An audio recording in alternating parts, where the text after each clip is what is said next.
বাংলা গল্প পারিবারিক রহস্য অ্যাডভেঞ্চার। আজ হঠাৎ বৃষ্টি শুরু হয়েছে। ছেলে একটা ছাতা নিয়ে বলল, মা, আমার সাথে একটা ছাতার নিচে দাঁড়াও, আমরা স্বামী স্ত্রীর মতো লাগব। আমি হাসতে হাসতে বললাম, কি বলিস? কিন্তু সে গম্ভীর হয়ে আমার কাছে এসে বলল, না মা, আমি মজা করছি না। ছাতার নিচে দাঁড়িয়ে সে আমার হাত ধরল। বৃষ্টির ছন্দের সাথে সে বলল, মা, এই বৃষ্টির মতোই তুমি আমার জীবনে এসেছিলে আর সব শুষ্কতা ধুয়ে দিয়েছ। আমি বললাম, তুই কি বলছিস বুঝতে পারছি না। সে আমার মুখের দিকে তাকিয়ে বলল, আমি তোমাকে ভালোবাসি মা, শুধু ছেলে হিসেবে নয়, একজন পুরুষ হিসেবে। বৃষ্টির ফোঁটা ছাতার উপর পড়ার শব্দে তার কথা আরও রোমান্টিক লাগছিল। সে আমার কোমর জড়িয়ে ধরে বলল, তুমি আমার কাছে নিখুঁত। তুমি আমার স্ত্রী হও। আমি তার বুক থেকে সরে যেতে চাইলাম কিন্তু পারলাম না। ছাতার ছোট্ট জায়গায় আমরা খুব কাছাকাছি ছিলাম। সে আমার চোখের দিকে তাকিয়ে বলল, মা, আমি সিদ্ধান্ত নিয়ে ফেলেছি।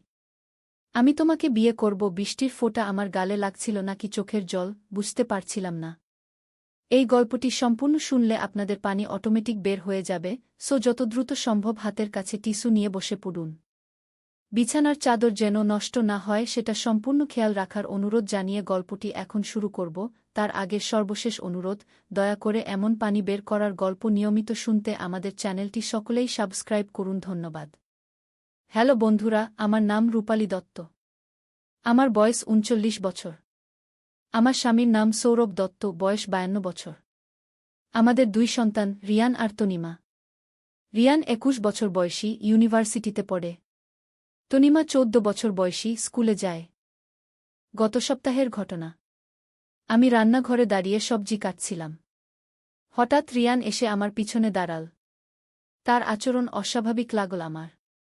সে আমার কাঁধে হাত রাখল আর বলল, মা, তুমি কি জানো তুমি কত সুন্দর? আমি হেসে বললাম, কি বলছিস তুই? কিন্তু তার কণ্ঠে একটা অন্যরকম সুর ছিল। সে আমার চুলে হাত বুলিয়ে বলল, মা, আমি তোমার প্রেমে পড়েছি। আমি চমকে পিছনে ফিরলাম। তার চোখে একটা অদ্ভুত দৃষ্টি। সে বলল, আমি জানি এটা ভুল, কিন্তু আমি কিছু করতে পারি না। তুমি আমার হৃদয়ে জায়গা করে নিয়েছ। আমি বললাম, রিয়ান, তুই কি বলছিস? আমি তো তোর মা। সে আরও কাছে এসে বলল, মা, আমি তোমাকে একজন নারী হিসেবে দেখি। তুমি এত সুন্দর, এত আকর্ষণীয়। আমি তোমাকে ভালোবাসি। আমার হৃদস্পন্দন বেড়ে গেল। এমন সময় হঠাৎ দরজার কলিং বেলের আওয়াজ শুনলাম। আমি দ্রুত দরজার দিকে গেলাম। দরজা খুলে দেখি একজন অপরিচিত লোক দাঁড়িয়ে আছে। তার হাতে একটা খাম। লোকটি বলল, আপনি কি রূপালী দত্ত? আমি বললাম, হ্যাঁ। সে খামটি আমার হাতে দিয়ে বলল, এটা আপনার জন্য। খুব গুরুত্বপূর্ণ। খামটি খুলে দেখি ভেতরে একটা চিঠি। চিঠিতে লেখা, প্রিয় রূপালী, তুমি হয়তো জানো না, কিন্তু তোমার ছেলে রিয়ান আসলে তোমার আপন ছেলে নয়। ২১ বছর আগে হাসপাতালে বাচ্চা বদল হয়ে গিয়েছিল। রিয়ানের আসল মা মারা গেছে গত মাসে। সে তোমাকে একটা গোপন বার্তা দিয়ে গেছে। যদি তুমি সত্য জানতে চাও, তাহলে আজ রাত ১২টায় পুরানো গোরস্থানের কাছে আসবে। চিঠিটা পড়ে আমার মাথা ঘুরে গেল। রিয়ান আমার আপন ছেলে নয়? তাহলে সে যা বলছিল। আমি রিয়ানের কাছে ফিরে গেলাম। সে এখনও রান্নাঘরে দাঁড়িয়ে আছে। আমি বললাম, রিয়ান, তুই কি জানিস তুই আমার আপন সন্তান নয়? রিয়ান চমকে গেল। তারপর ধীরে ধীরে বলল, হ্যাঁ মা, আমি জানি। গত সপ্তাহে আমার জন্ম সার্টিফিকেট দেখতে গিয়ে জানতে পারি। কিন্তু এতে কিছু যায় আসে না। তুমি আমাকে মানুষ করেছ। আমি তোমাকে ভালোবাসি। আমি বললাম, কিন্তু রিয়ান, এভাবে ভালোবাসা ঠিক নয়। রিয়ান বলল, কেন মা? আমরা তো রক্তের সম্পর্কে আবদ্ধ নই। আমি তোমাকে বিয়ে করতে পারি। এমন সময় আমার স্বামী সৌরভ অফিস থেকে ফিরল। সে দেখল আমরা দুজনে একটু অস্বস্তিতে আছি। সৌরভ জিজ্ঞেস করল, কি হয়েছে? তোমরা দুজনে এত গম্ভীর কেন? আমি চিঠিটা সৌরভকে দিলাম। সে পড়ে অবাক হয়ে গেল। বলল, এটা কি? রিয়ান আমাদের ছেলে নয়? রিয়ান বলল, না বাবা। আমি জানি এটা শখ। কিন্তু সত্য হলো আমি তোমাদের আপন সন্তান নই। সৌরভ জিজ্ঞেস করল, তাহলে আমাদের আসল ছেলে কোথায়? এই প্রশ্নের উত্তর জানার জন্য আমাদের রাত ১২টায় গোরস্থানে যেতে হবে। কিন্তু সেখানে কি অপেক্ষা করছে কে জানে। রাত ১১টায় আমরা ৩ জনে গোরস্থানের দিকে রওনা দিলাম। তনিমা বাড়িতে ঘুমিয়ে আছে। গোরস্থানে পৌঁছে দেখি একটা কবরের পাশে একজন বৃদ্ধ মহিলা দাঁড়িয়ে আছে। তিনি আমাদের দেখে কাছে এলেন। বৃদ্ধা বললেন, তোমরা রূপালী আর সৌরভ? আমরা বললাম, হ্যাঁ। বৃদ্ধা বললেন, আমি ডাক্তার সীমা রায়। 21 বছর আগে আমি যে হাসপাতালে কাজ করতাম সেখানে একটা ভুল হয়েছিল। 2টা বাচ্চা বদল হয়ে গিয়েছিল। সৌরভ জিজ্ঞেস করল, আমাদের আসল ছেলে কোথায়? ডাক্তার বললেন, তোমাদের আসল ছেলের নাম অভিজিৎ। সে এখন 21 বছর বয়সী। ঢাকায় ইঞ্জিনিয়ারিং পড়ে। আমি জিজ্ঞেস করলাম, তাহলে রিয়ানের আসল মা বাবা কে? ডাক্তার বললেন, রিয়ানের আসল মায়ের নাম ছিল প্রীতি। গত মাসে সে মারা গেছে। মরার আগে সে আমাকে বলেছিল যেন আমি তোমাদের সত্য জানিয়ে দিই। রিয়ান জিজ্ঞেস করল, আমার আসল বাবাকে? ডাক্তার একটু থামলেন। তারপর বললেন, রিয়ান, তোমার আসল বাবার নাম রাজেশ মিত্র। সে একজন বিখ্যাত লেখক। কিন্তু সে জানেই না যে তার একটা ছেলে আছে। এই কথা শুনে রিয়ানের মুখ ফ্যাকাশে হয়ে গেল। সে বলল, রাজেশ মিত্র? সেই বিখ্যাত ঔপন্যাসিক? আমি তার সব বই পড়েছি। ডাক্তার বললেন, হ্যাঁ। তোমার মা প্রীতি আর রাজেশের প্রেম হয়েছিল। কিন্তু রাজেশ চলে গেল অস্ট্রেলিয়া। প্রীতি জানতেও পারেনি যে সে গর্ভবতী। আমি বললাম, তাহলে আমাদের এখন কি করা উচিত? ডাক্তার বললেন, তোমরা চাইলে তোমাদের আসল ছেলে অভিজিতের সাথে দেখা করতে পারো। আর রিয়ান চাইলে তার আসল বাবার সাথে যোগাযোগ করতে পারে। রিয়ান বলল, মা, আমার কিছু সময় লাগবে এসব মেনে নিতে। কিন্তু আমি যা বলেছিলাম সেটার জন্য দুঃখিত। আমি বুঝতে পেরেছি সেটা ভুল ছিল। আমি রিয়ানকে জড়িয়ে ধরলাম। বললাম, রিয়ান, তুই যার ছেলেই হোস না কেন, আমার কাছে তুই আমার ছেলে। আমি তোকে অন্য কোনো ভাবে দেখতে পারি না। সৌরভও বলল, রিয়ান, তুই আমাদের পরিবারের অংশ। এটা কখনো বদলাবে না। ডাক্তার আমাদের একটা ঠিকানা দিলেন। বললেন, এইখানে অভিজিৎ থাকে। তোমরা চাইলে কাল গিয়ে দেখা করতে পারো। পরের দিন সকালে আমরা ঢাকায় গেলাম। অভিজিতের বাসায় পৌঁছে দেখি সে একদম আমার আর সৌরভের মতো দেখতে। তার চোখ আমার মতো, নাক সৌরভের মতো। অভিজিৎ আমাদের দেখে অবাক হয়ে গেল। আমরা সব কিছু বললাম। সে প্রথমে বিশ্বাস করতে পারল না। কিন্তু ডিএনএ টেস্ট করার পর সব প্রমাণ হল। অভিজিৎ বলল, আমি সবসময় মনে করতাম আমার বাবা মায়ের সাথে আমার কোনো মিল নেই। এখন সব বুঝতে পারছি। আমরা অভিজিতের পালক মা বাবার সাথেও কথা বললাম। তারা খুবই ভালো মানুষ। তারা বললেন, অভিজিৎ আমাদের কাছে আমাদের আপন সন্তানের মতো। কিন্তু তার যদি তার আসল মা বাবার সাথে থাকতে ইচ্ছে করে, আমরা বাধা দেব না। এইভাবে আমাদের পরিবারে একটা নতুন সদস্য যুক্ত হল। রিয়ান আর অভিজিৎ দুজনেই আমাদের ছেলে। তারা এখন খুব ভালো বন্ধু। রিয়ান তার আসল বাবা রাজেশ মিত্রের সাথেও যোগাযোগ করেছে। রাজেশ অস্ট্রেলিয়া থেকে ফিরে এসেছেন। তিনি রিয়ানকে দেখে খুব খুশি হয়েছেন। এখন আমাদের পরিবার আরও বড় হয়েছে। কিন্তু ভালোবাসা আরও বেড়েছে। আমি বুঝতে পেরেছি যে রক্তের সম্পর্ক সবচেয়ে বড় নয়। ভালোবাসাই সবচেয়ে বড় সম্পর্ক। সেই বৃষ্টির দিনে রিয়ান যা বলেছিল সেটা ছিল তার মনের বিভ্রম। সে আসলে আমাকে একজন মায়ের মতোই ভালোবাসে। কিন্তু রক্তের সম্পর্ক না থাকার কারণে তার মনে বিভ্রান্তি তৈরি হয়েছিল। এখন সব ঠিক আছে। রিয়ান বুঝতে পেরেছে যে আমি তার মা, যাই হোক না কেন। আর আমি দুটি ছেলের মা, রিয়ান আর অভিজিৎ। এই পুরো ঘটনা আমাদের পরিবারের সবাইকে আরও কাছে নিয়ে এসেছে। আমরা বুঝতে পেরেছি যে পরিবার শুধু রক্তের সম্পর্কে নয়, ভালোবাসার সম্পর্কে তৈরি হয়। তনিমা এখন 2 দাদার পেয়েছে। সে খুব খুশি। রিয়ান আর অভিজিৎ দুজনেই তাকে খুব আদর করে। এই গল্প শুনে আপনারা হয়তো ভাবছেন যে এটা কোনো অস্বাভাবিক ঘটনা। কিন্তু জীবনে অনেক সময় এমন অস্বাভাবিক ঘটনা ঘটে যা আমাদের জীবন বদলে দেয়া। আমাদের পরিবারে যে রহস্য লুকিয়েছিল সেটা প্রকাশ পাওয়ার পর আমাদের জীবনে একটা নতুন অধ্যায় শুরু হয়েছে। এখন আমরা আরও খুশি, আরও সম্পূর্ণ। বৃষ্টির সেই দিনে যা শুরু হয়েছিল সেটা আজ একটা সুন্দর সমাপ্তিতে এসে পৌঁছেছে। কখনো কখনো জীবনের সবচেয়ে বড় রহস্যের সমাধান হয় সবচেয়ে সহজভাবে, ভালোবাসার মাধ্যমে। আমার এই গল্প শুনে আপনাদের চোখে হয়তো জল এসেছে। এটাই সেই জল যার কথা আমি শুরুতে বলেছিলাম। আবেগের জল, খুশির জল, ভালোবাসার জল। পরিবার হল জীবনের সবচেয়ে বড় সম্পদ।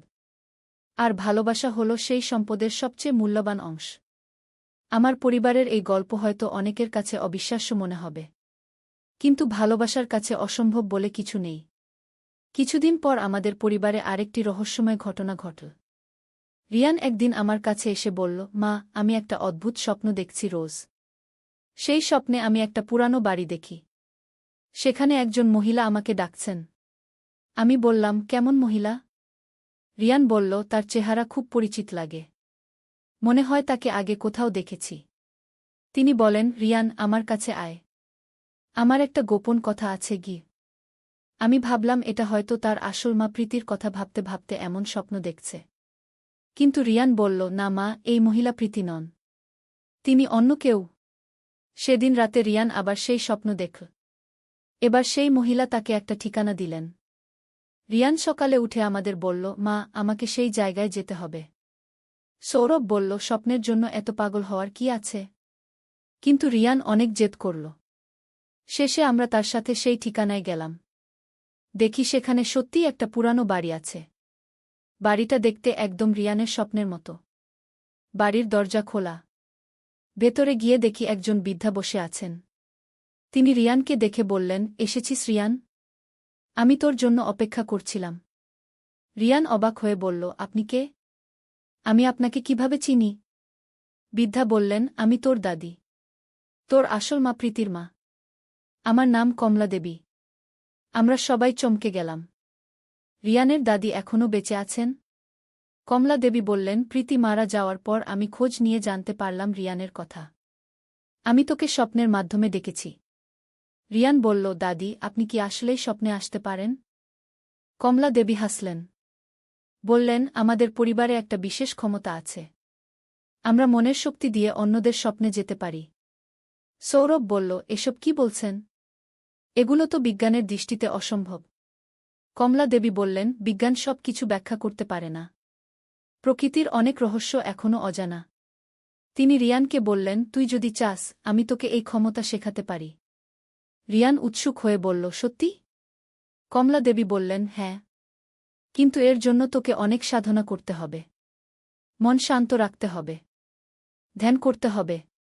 পরের কয়েক সপ্তাহ রিয়ান প্রতিদিন কমলা দেবীর কাছে যেত। তিনি তাকে ধ্যান শেখাতেন। মনের শক্তি বাড়ানোর কৌশল শেখাতেন। একদিন রিয়ান বাড়ি এসে বলল, মা, আমি আজ দাদির মতো করে তনিমার স্বপ্নে গিয়েছি। তনিমা বলল, সত্যি দাদা? আমি তো স্বপ্নে তোকে দেখেছিলাম। তুই আমাকে বলেছিলি কাল স্কুলে পরীক্ষায় ভালো করার জন্য। আমরা সবাই অবাক হয়ে গেলাম। এটা কি আসলেই সম্ভব? রিয়ান বলল, মা, দাদি বলেছেন আমাদের পরিবারে আরও অনেক গোপন ক্ষমতা আছে। তিনি সব শেখাবেন। অভিজিৎ এসব শুনে খুব আগ্রহী হয়ে উঠল। সেও কমলা দেবীর কাছে যেতে চাইল। কমলা দেবী অভিজিৎকে দেখে বললেন, তুই তো রূপালী আর সৌরভের আসল ছেলে। তোর মধ্যেও হয়তো এই ক্ষমতা আছে। অভিজিৎ বলল, সত্যি দাদি? কমলা দেবী তার হাত ধরে বললেন, হ্যাঁ। তোর মায়ের পরিবারেও এই ক্ষমতা আছে। তিনি আমার দিকে তাকিয়ে বললেন, রূপালী, তুই কি জানিস তোর দাদিও এই ক্ষমতার অধিকারী ছিলেন? আমি চমকে গেলাম। বললাম, আমার দাদি? তিনি তো অনেক আগেই মারা গেছেন। কমলা দেবী বললেন, তিনি মারা যাওয়ার আগে তোর মায়ের কাছে একটা জিনিস রেখে গেছিলেন। একটা পুরানো ডায়েরি। আমি বললাম, হ্যাঁ, মায়ের কাছে একটা পুরানো ডায়েরি আছে। কিন্তু আমি কখনো সেটা খুলে দেখিনি। কমলা দেবী বললেন, সেই ডায়েরিতে তোর দাদির সব গোপন কথা লেখা আছে। তুই সেটা পড়লে অনেক কিছু জানতে পারবি। সেদিন বাড়ি ফিরে আমি মায়ের কাছ থেকে ডায়েরিটা নিয়ে এলাম। খুলে দেখি সেখানে আমার দাদির হাতের লেখায় অনেক রহস্যময় কথা লেখা। ডায়েরিতে লেখা ছিল, আমাদের পরিবারে প্রজন্ম থেকে প্রজন্ম ধরে একটা বিশেষ ক্ষমতা চলে আসছে। আমরা মানুষের মন পড়তে পারি। স্বপ্নে যেতে পারি। এমনকি ভবিষ্যতও দেখতে পারি। আরও লেখা ছিল, এই ক্ষমতা সবার মধ্যে জাগ্রত হয় না। শুধু যাদের মন খুব শুদ্ধ তাদের মধ্যেই এই ক্ষমতা প্রকাশ পায়। আমি সবাইকে ডায়েরির কথা বললাম। রিয়ান বলল, মা, তাহলে তোমারও হয়তো এই ক্ষমতা আছে। কমলা দেবী আমাদের শেখাতে শুরু করলেন। প্রতিদিন আমরা তার কাছে যেতাম। তিনি আমাদের ধ্যান শেখাতেন। মনের শক্তি বাড়ানোর কৌশল শেখাতেন। কিছুদিন পর আমিও স্বপ্নের মাধ্যমে অন্যদের সাথে যোগাযোগ করতে পারলাম। একদিন আমি আমার মৃত দাদির সাথে স্বপ্নে কথা বললাম। দাদি আমাকে বললেন, রূপালী, তুই ঠিক পথে আছিস। এই ক্ষমতা ব্যবহার করে তুই অনেক মানুষের উপকার করতে পারবি। আমি জিজ্ঞেস করলাম, দাদি, আমি কিভাবে এই ক্ষমতা ব্যবহার করব? দাদি বললেন, যারা সমস্যায় আছে তাদের স্বপ্নে গিয়ে সমাধান দিতে পারিস। যারা পথ হারিয়েছে তাদের পথ দেখাতে পারিস। পরদিন আমি কমলা দেবীকে দাদির কথা বললাম। তিনি খুশি হয়ে বললেন, এটাই তো আমাদের পরিবারের ঐতিহ্য। আমরা মানুষের সেবা করি। তিনি আমাদের আরও অনেক কিছু শেখালেন। কিভাবে অসুস্থ মানুষের স্বপ্নে গিয়ে তাদের সুস্থ হওয়ার শক্তি দিতে হয়। কিভাবে দুঃখী মানুষের মনে শান্তি আনতে হয়। একদিন আমাদের পাড়ার একটি মেয়ে অসুস্থ হয়ে পড়ল। ডাক্তাররা বলল তার রোগ ভালো হওয়ার সম্ভাবনা কম। মেয়েটির মা কাঁদতে কাঁদতে আমার কাছে এল। আমি সেই রাতে মেয়েটির স্বপ্নে গেলাম। দেখি সে খুব ভয় পেয়ে আছে। আমি তাকে শান্ত করলাম। বললাম, ভয় পেজো না। তুমি ভালো হয়ে যাবে। আমি তার মনে শক্তি সঞ্চার করলাম। পরদিন শুনলাম মেয়েটির অবস্থার উন্নতি হয়েছে। কয়েকদিন পর সে সম্পূর্ণ সুস্থ হয়ে গেল। এই ঘটনার পর আমাদের এলাকায় আমাদের সম্মান বেড়ে গেল। মানুষ আমাদের কাছে সমস্যার সমাধানের জন্য আসতে শুরু করল। রিয়ান একদিন বলল, মা, আমি ভবিষ্যৎ দেখতে পারছি। আমি বললাম, কি দেখছিস? রিয়ান বলল, আমি দেখছি আমাদের পরিবার আরও বড় হবে। অভিজিৎ বিয়ে করবে। তার স্ত্রীর মধ্যেও এই ক্ষমতা আছে। সত্যিই কিছুদিন পর অভিজিৎ একটি মেয়েকে বিয়ে করল। মেয়েটির নাম অনন্যা। বিয়ের পর জানতে পারলাম অনন্যাও স্বপ্নে মানুষের সাথে কথা বলতে পারে। অনন্যা বলল, আমি ছোটবেলা থেকেই এই ক্ষমতা আছে। কিন্তু কারও কাছে বলতে পারিনি। সবাই পাগল ভাবত। কমলা দেবী বললেন, এটা কোনো কাকতালীয় ব্যাপার নয়। যাদের এই ক্ষমতা আছে তারা একে অপরের প্রতি আকর্ষিত হয়। এখন আমাদের পরিবারে অনেক সদস্য যাদের বিশেষ ক্ষমতা আছে। আমরা সবাই মিলে মানুষের সেবা করি। যার যে সমস্যা, আমরা স্বপ্নের মাধ্যমে তার সমাধান দিয়ে থাকি। তনিমাও এখন বড় হয়েছে। তার মধ্যেও এই ক্ষমতার লক্ষণ দেখা দিয়েছে। সে স্কুলের বন্ধুদের স্বপ্নে গিয়ে তাদের পড়াশোনায় সাহায্য করে। একদিন রিয়ানের আসল বাবা রাজেশ মিত্র আমাদের বাড়িতে এলেন। তিনি রিয়ানের ক্ষমতার কথা শুনে অবাক হলেন। রাজেশ বললেন, আমার পরিবারেও এই ধরনের ক্ষমতা ছিল। আমার দাদা মানুষের মন পড়তে পারতেন। এভাবে আমরা জানতে পারলাম যে এই বিশেষ ক্ষমতা অনেক পরিবারেই আছে। কিন্তু অধিকাংশ মানুষ এগুলো নিয়ে কথা বলতে ভয় পায়। আমাদের এলাকায় এখন একটা বিশেষ কেন্দ্র তৈরি হয়েছে, যেখানে আমরা মানুষের মানসিক সমস্যার সমাধান করি। ডাক্তারি চিকিৎসার পাশাপাশি আমরা আধ্যাত্মিক চিকিৎসাও করি। অনেক মানুষ দূর দূরান্ত থেকে আমাদের কাছে আসে। আমরা তাদের স্বপ্নের মাধ্যমে সাহায্য করি। অনেকের জীবনে ইতিবাচক পরিবর্তন এসেছে। একদিন কমলা দেবী আমাদের সবাইকে ডাকলেন। বললেন, আমার সময় শেষ হয়ে আসছে। কিন্তু আমি শান্তি নিয়ে যেতে পারছি। কারণ আমি জানি আমাদের পরিবারের ঐতিহ্য তোমরা এগিয়ে নিয়ে যাবে। কয়েকদিন পর কমলা দেবী মারা গেলেন। কিন্তু তার মৃত্যুর পরও আমরা তার সাথে স্বপ্নে কথা বলি। তিনি আমাদের পথ দেখান। আজ আমাদের পরিবারটা অনেক বড়। রিয়ানও বিয়ে করেছে। তার স্ত্রীর মধ্যেও এই ক্ষমতা আছে। আমাদের নাতিনাতনীদের মধ্যেও এই ক্ষমতার লক্ষণ দেখা দিচ্ছে। আমি এখন বুঝতে পেরেছি যে সেই বৃষ্টির দিনে রিয়ান যা বলেছিল সেটা আসলে তার অবচেতন মনের কথা ছিল। তার মধ্যে যে বিশেষ ক্ষমতা ছিল সেটা জাগ্রত হওয়ার আগে তার মনে বিভ্রান্তি তৈরি হয়েছিল। এখন রিয়ান তার ক্ষমতা সঠিকভাবে ব্যবহার করছে। সে অনেক মানুষের জীবনে আলো নিয়ে এসেছে। আমি তার জন্য গর্বিত। আমাদের পরিবারের এই গল্প অনেকের কাছে রূপকথার মতো মনে হতে পারে। কিন্তু যারা আধ্যাত্মিক শক্তিতে বিশ্বাস করেন তারা জানেন যে এসব সত্যি। জীবনে অনেক রহস্য আছে যেগুলো বিজ্ঞান এখনও ব্যাখ্যা করতে পারেনি। আমাদের পরিবারের গল্প সেই রহস্যেরই একটা অংশ।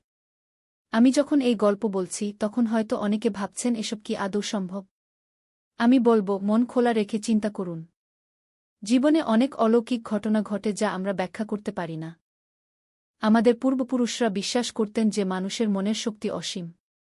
আধুনিক বিজ্ঞানও এখন স্বীকার করছে যে মানুষের মস্তিষ্কে এমন সব ক্ষমতা আছে যেগুলো আমরা সঠিকভাবে ব্যবহার করতে পারি না। আমাদের পরিবারের মানুষরা সেই ক্ষমতাগুলো ব্যবহার করতে পারে। এটা কোনো জাদু নয়, এটা প্রকৃতির একটা স্বাভাবিক নিয়ম। তবে আমি একটা কথা বলতে চাই। এই ধরনের ক্ষমতা যাদের আছে তাদের খুব সাবধানে এটা ব্যবহার করা উচিত। কারণ এই শক্তি খারাপ কাজেও ব্যবহার করা যায়। আমাদের পরিবারে আমরা শুধু ভালো কাজেই এই শক্তি ব্যবহার করি।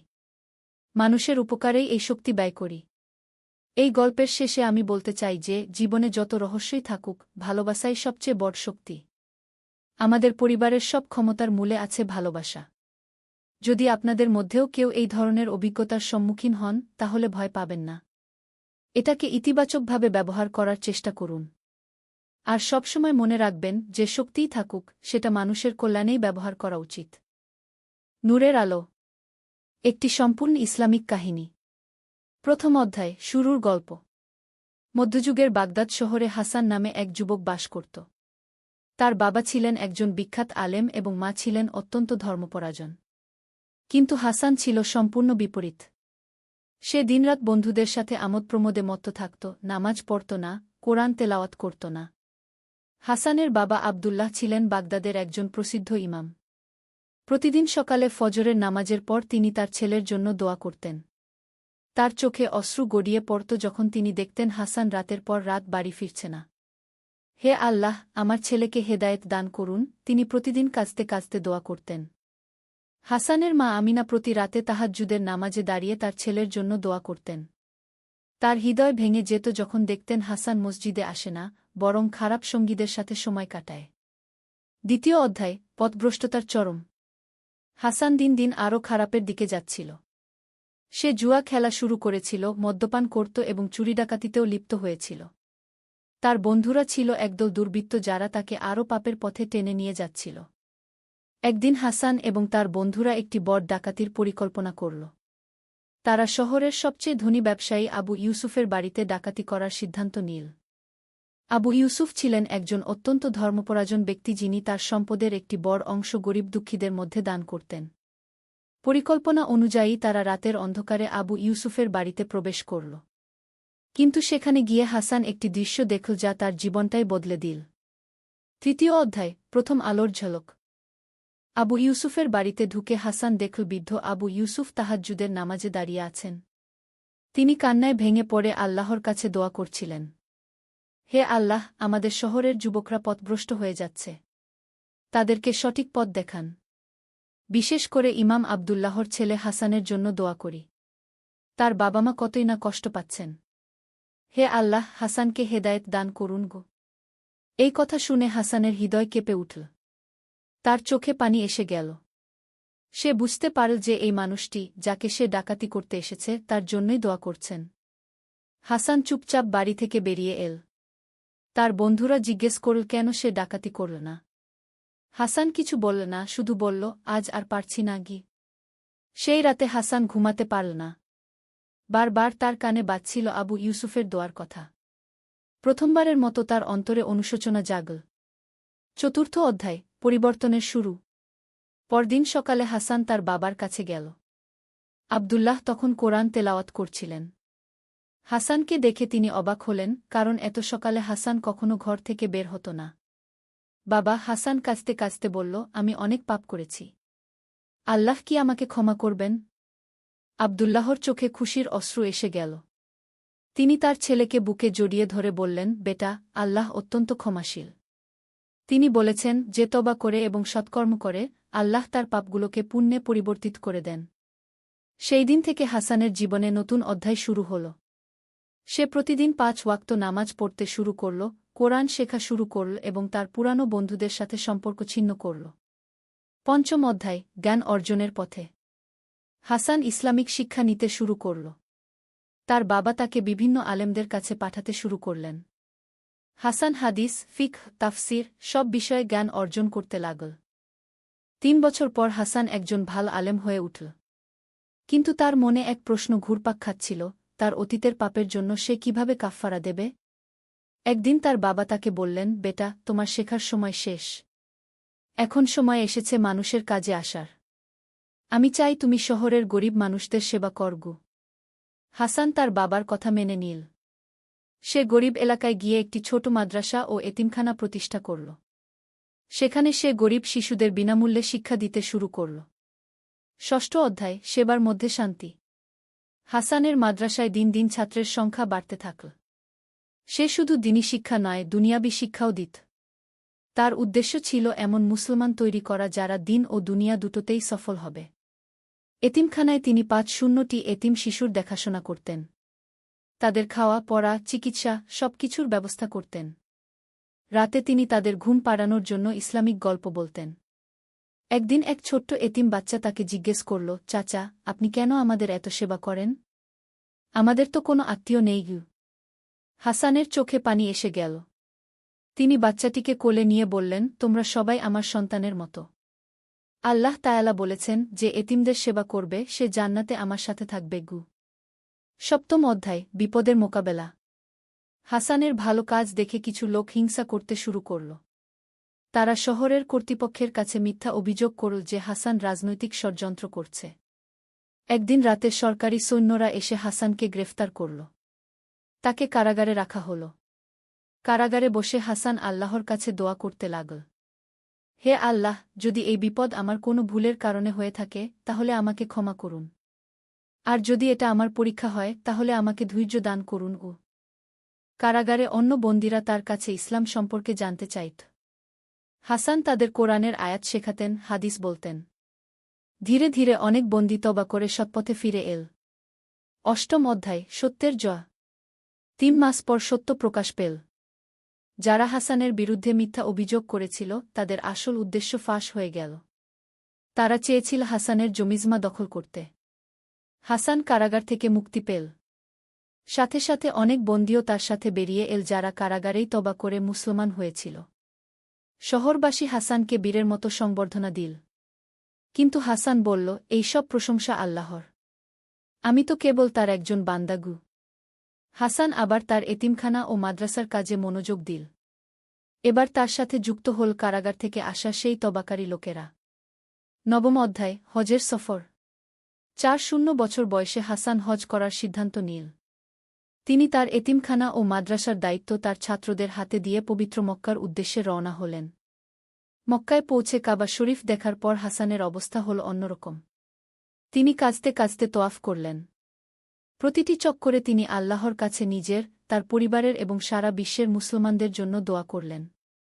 সাফা মারওয়ার মাঝখানে তিনি দোয়া করলেন, হে আল্লাহ, আমি একদিন পাপী ছিলাম। আপনি আমাকে ক্ষমা করেছেন, সঠিক পথ দেখিয়েছেন। এখন আমার মৃত্যুর আগ পর্যন্ত যেন আপনার পথেই থাকতে পারি গে। আরাফাতের ময়দানে দাঁড়িয়ে তিনি সারা বিশ্বের জন্য দোয়া করলেন। তিনি দেখতে পেলেন লাখো মুসলমান একসাথে আল্লাহর কাছে কান্নাকাটি করছে।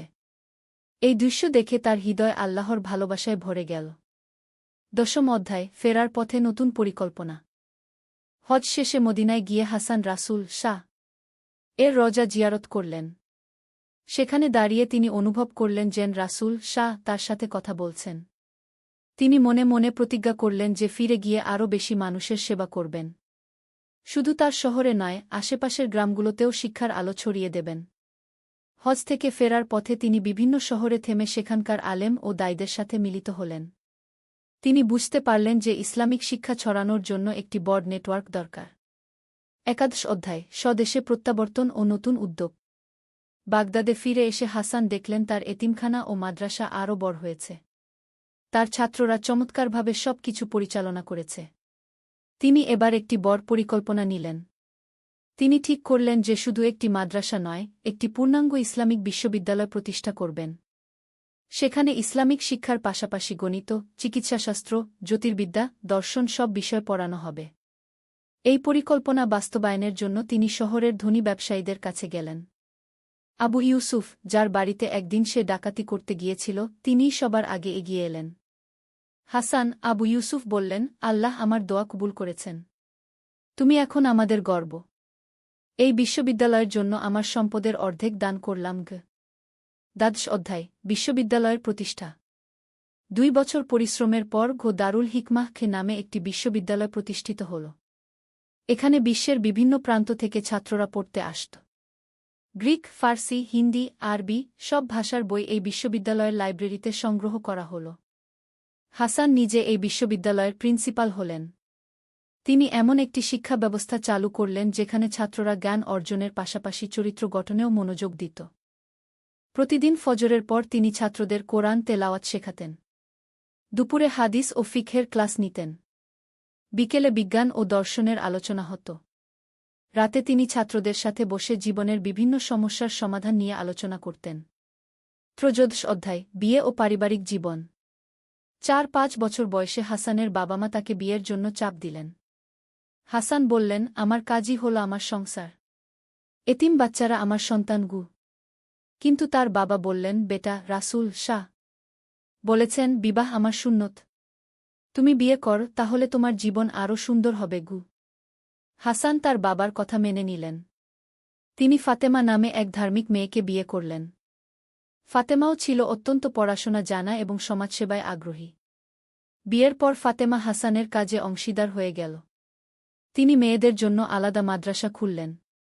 সেখানে মেয়েরা ইসলামিক শিক্ষার পাশাপাশি সেলাই, রান্না, চিকিৎসাবিদ্যার প্রাথমিক জ্ঞান শিখত। হাসান ও ফাতেমার 3টি সন্তান হল, 2 ছেলে ও 1 মেয়ে। তারা সবাই বাবা মায়ের মতো ধার্মিক ও পড়াশোনায় ভালো হয়ে বড় হল। 14 অধ্যায়, সমাজ সংস্কার। হাসান দেখতে পেলেন সমাজে অনেক কুসংস্কার ও অন্যায় রয়েছে। কিছু মানুষ ইসলামের নামে ভুল কাজ করছে। তিনি এগুলোর বিরুদ্ধে সোচ্চার হলেন। তিনি প্রতি জুমবারে মসজিদে এমন খুতবা দিতেন যাতে মানুষ সঠিক ইসলাম বুঝতে পারে। তিনি বলতেন, ইসলাম এসেছে মানুষকে শান্তি দিতে, কষ্ট দিতে নয়। ইসলাম নারী পুরুষ সবাইকে সমান মর্যাদা দিয়েছে। ইসলাম সব ধর্মের মানুষের সাথে সুন্দর ব্যবহারের কথা বলেছে গি। তার এই খুতবা শুনে অনেক মানুষের চিন্তাভাবনা পরিবর্তন হতে লাগল। সমাজে অশান্তি কমে এল, মানুষে মানুষে ভালোবাসা বাড়ল। 15 অধ্যায়, আন্তর্জাতিক খ্যাতি। হাসানের বিশ্ববিদ্যালয়ের খ্যাতি ছড়িয়ে পড়ল পৃথিবীর বিভিন্ন প্রান্তে। ইউরোপ, আফ্রিকা, এশিয়ার বিভিন্ন দেশ থেকে ছাত্ররা এখানে পড়তে আসতে লাগল। এমনকি অনেক অমুসলিম ছাত্রও এই বিশ্ববিদ্যালয়ে ভর্তি হল। বিভিন্ন দেশের রাজা বাদশাহরা হাসানের কাছে চিঠি পাঠিয়ে তাদের দেশেও এমন বিশ্ববিদ্যালয় প্রতিষ্ঠার অনুরোধ করতে লাগলেন। হাসান তার শিষ্যদের বিভিন্ন দেশে পাঠিয়ে সেখানে শিক্ষা প্রতিষ্ঠান স্থাপনে সাহায্য করলেন। একদিন বাইজেন্টাইন সম্রাট একটি প্রতিনিধিদল পাঠালেন হাসানের সাথে দেখা করতে। তারা বলল, আমরা শুনেছি আপনার বিশ্ববিদ্যালয়ে সব ধর্মের মানুষ একসাথে পড়াশোনা করে। এটা কিভাবে সম্ভব? হাসান উত্তর দিলেন, ইসলাম আমাদের শিখিয়েছে যে জ্ঞানার্জনের ক্ষেত্রে কোনো ভেদাভেদ নেই। আল্লাহ তায়ালা বলেছেন, তোমরা জ্ঞান অর্জন কর, চাই তার জন্য চীন দেশে যেতে হয়, জ্ঞান সবার জন্য, সব ধর্মের মানুষের জন্য গু। প্রতিনিধিদলের নেতা অবাক হয়ে জিজ্ঞেস করল, কিন্তু ধর্মীয় বিরোধ হয় না? না, হাসান হেসে বললেন, কারণ আমরা জ্ঞানের আলোচনা করি, বিতর্ক করি না। আমরা একে অপরের কাছ থেকে শিখি। ইসলাম আমাদের শিখিয়েছে যে লা ইকরাহা ফিদ দ্বীন, ধর্মে কোনো জবরদস্তি নেই গু। 16 অধ্যায়, বার্ধক্য ও জীবনের শেষ পর্যায়ে। 60 বছর বয়সে হাসান ধীরে ধীরে তার দায়িত্ব তার ছেলেদের ও শিষ্যদের হাতে ছেড়ে দিতে শুরু করলেন। তিনি বুঝতে পারছিলেন যে তার জীবনের সন্ধ্যা নেমে আসছে। তিনি এখন বেশিরভাগ সময় ইবাদত বন্দেগিতে কাটাতেন। প্রতিদিন তাহাজ্জুদ নামাজের পর তিনি দীর্ঘ সময় দোয়া করতেন, নিজের জন্য, পরিবারের জন্য, ছাত্রদের জন্য এবং পুরো উম্মতের জন্য। একদিন তিনি তার ছেলেদের ডেকে বললেন, তোমাদের কাছে আমার কিছু কথা আছে। আমি জানি না আর কতদিন তোমাদের মাঝে থাকব। বড় ছেলে আহমদ বলল, বাবা, এসব কথা বলবেন না। আল্লাহ আপনাকে দীর্ঘ জীবন দান করুন গো। হাসান বললেন, বেটা, মৃত্যু তো সত্য। এ থেকে পালানোর কোনো উপায় নেই। আমি চাই তোমরা আমার কাজ এগিয়ে নিয়ে যাও। মানুষের সেবা কর, জ্ঞান বিতরণ কর, আল্লাহর পথে চলব। 17 অধ্যায়, শেষ হজ। 6-5 বছর বয়সে হাসান আবার হজ করার ইচ্ছা প্রকাশ করলেন। তার পরিবার ও শিষ্যরা বলল, আপনার শরীর এখন দুর্বল। এত দূরের সফর করবেন কিভাবে? হাসান বললেন, হয়তো এটাই আমার শেষ হজ। আল্লাহর ঘর দেখার জন্য আমার হৃদয় ব্যাকুল হয়ে আছে গু। তিনি তার ছোট ছেলে উমরকে সাথে নিয়ে হজের উদ্দেশ্যে রওনা হলেন। এবারের হজ ছিল আগের চেয়ে অনেক ভিন্ন। তিনি প্রতিটি ইবাদত অত্যন্ত ধীরস্থিরভাবে করলেন, যেন প্রতিটি মুহূর্ত উপভোগ করছেন। কাবা শরীফের সামনে দাঁড়িয়ে তিনি দীর্ঘক্ষণ কাঁদলেন। তিনি বললেন, হে আল্লাহ, আমার জীবনের সব পাপের জন্য ক্ষমা চাই। আমার করা ভালো কাজগুলো কবুল করুন। আমার পরিবার, শিষ্য ও উম্মতের হেফাজত করুন গো। আরাফাতের ময়দানে তিনি সারা দিন দোয়া করে কাটালেন। সূর্যাস্তের সময় তিনি অনুভব করলেন যেন আল্লাহ তার দোয়া কবুল করে নিয়েছেন। 18 অধ্যায়, স্বদেশে প্রত্যাবর্তন ও শেষ দিনগুলো।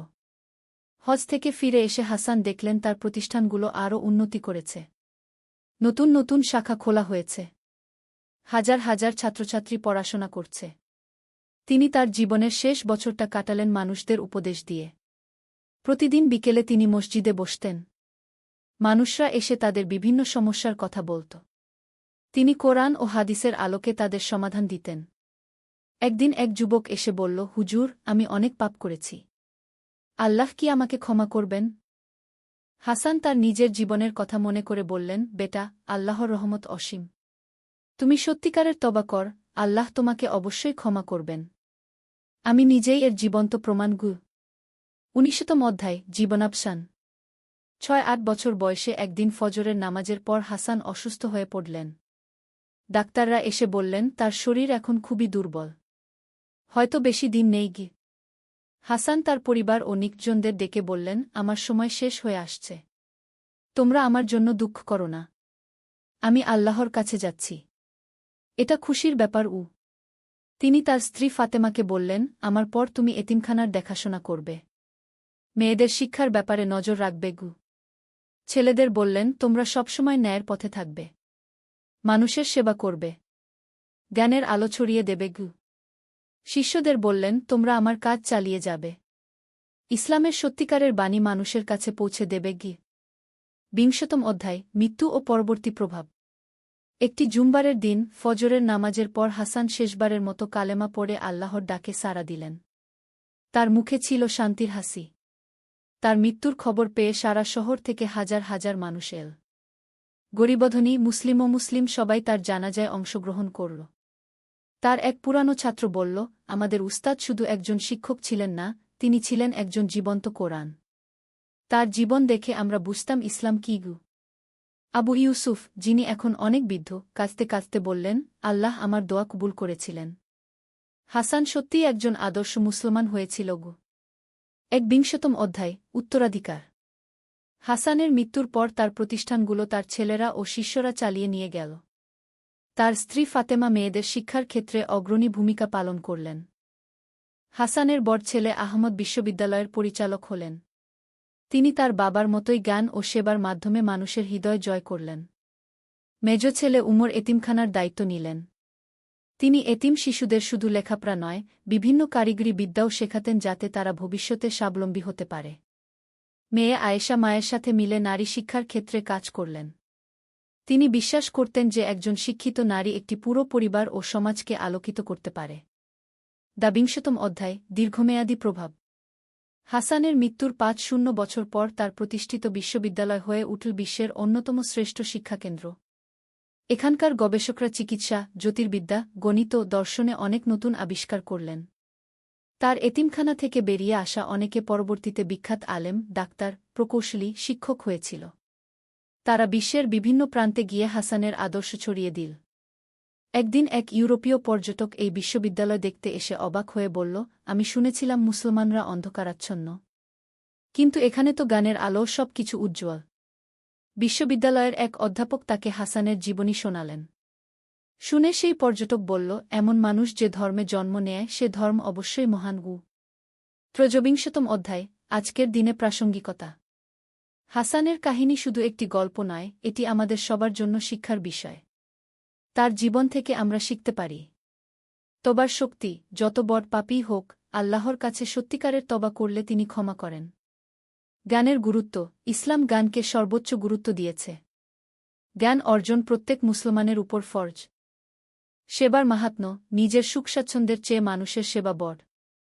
এতিম, গরিব, অসহায়দের সেবা করা আল্লাহর নৈকট্য লাভের উপায়। ধৈর্যের ফল। জীবনে বিপদাপদ আসবে, কিন্তু ধৈর্য ধরে আল্লাহর উপর ভরসা রাখলে সব সমস্যার সমাধান হয়। পরিবর্তনের সম্ভাবনা। কেউই জন্মসূত্রে খারাপ নয়। সঠিক পরিবেশ ও শিক্ষা পেলে যে কেউ ভালো মানুষ হতে পারে। 24তম অধ্যায়, আমাদের জন্য বার্তা। আজকের যুগে আমাদের চারপাশে অনেক হাসান ও আছে যারা পথ হারিয়ে ফেলেছে। তাদের তিরস্কার করা বা এড়িয়ে চলা সমাধান নয়। বরং হাসানের বাবা মা আর আবু ইউসুফের মতো তাদের জন্য দোয়া করতে হবে, ভালোবাসা দিতে হবে। আমাদের সমাজে শিক্ষার অভাব, দারিদ্র্য, অন্যায়, অবিচার আছে। হাসানের মতো আমাদেরও এগিয়ে আসতে হবে। প্রত্যেকে যার যার অবস্থান থেকে সমাজের কল্যাণে কাজ করতে হবে। হাসান দেখিয়েছেন যে একজন মানুষের পরিবর্তন কিভাবে পুরো সমাজের পরিবর্তন আনতে পারে। একটি ভালো কাজ, একটি ভালো সিদ্ধান্ত, একটি ভালো প্রতিষ্ঠান, এগুলো শতাব্দী ধরে মানুষের উপকার করে যেতে পারে। উপসংহার চিরন্তন বার্তা হাসানের গল্প শেষ হলেও তার বার্তা আজও প্রাসঙ্গিক। ইসলাম শুধু একটি ধর্ম নয়, এটি জীবনযাপনের পূর্ণাঙ্গ পদ্ধতি। এটি মানুষকে শেখায় কিভাবে নিজেকে গড়ে তুলতে হয়, কিভাবে পরিবার ও সমাজের সাথে সুন্দর সম্পর্ক রাখতে হয়, কিভাবে জ্ঞান অর্জন ও বিতরণ করতে হয়।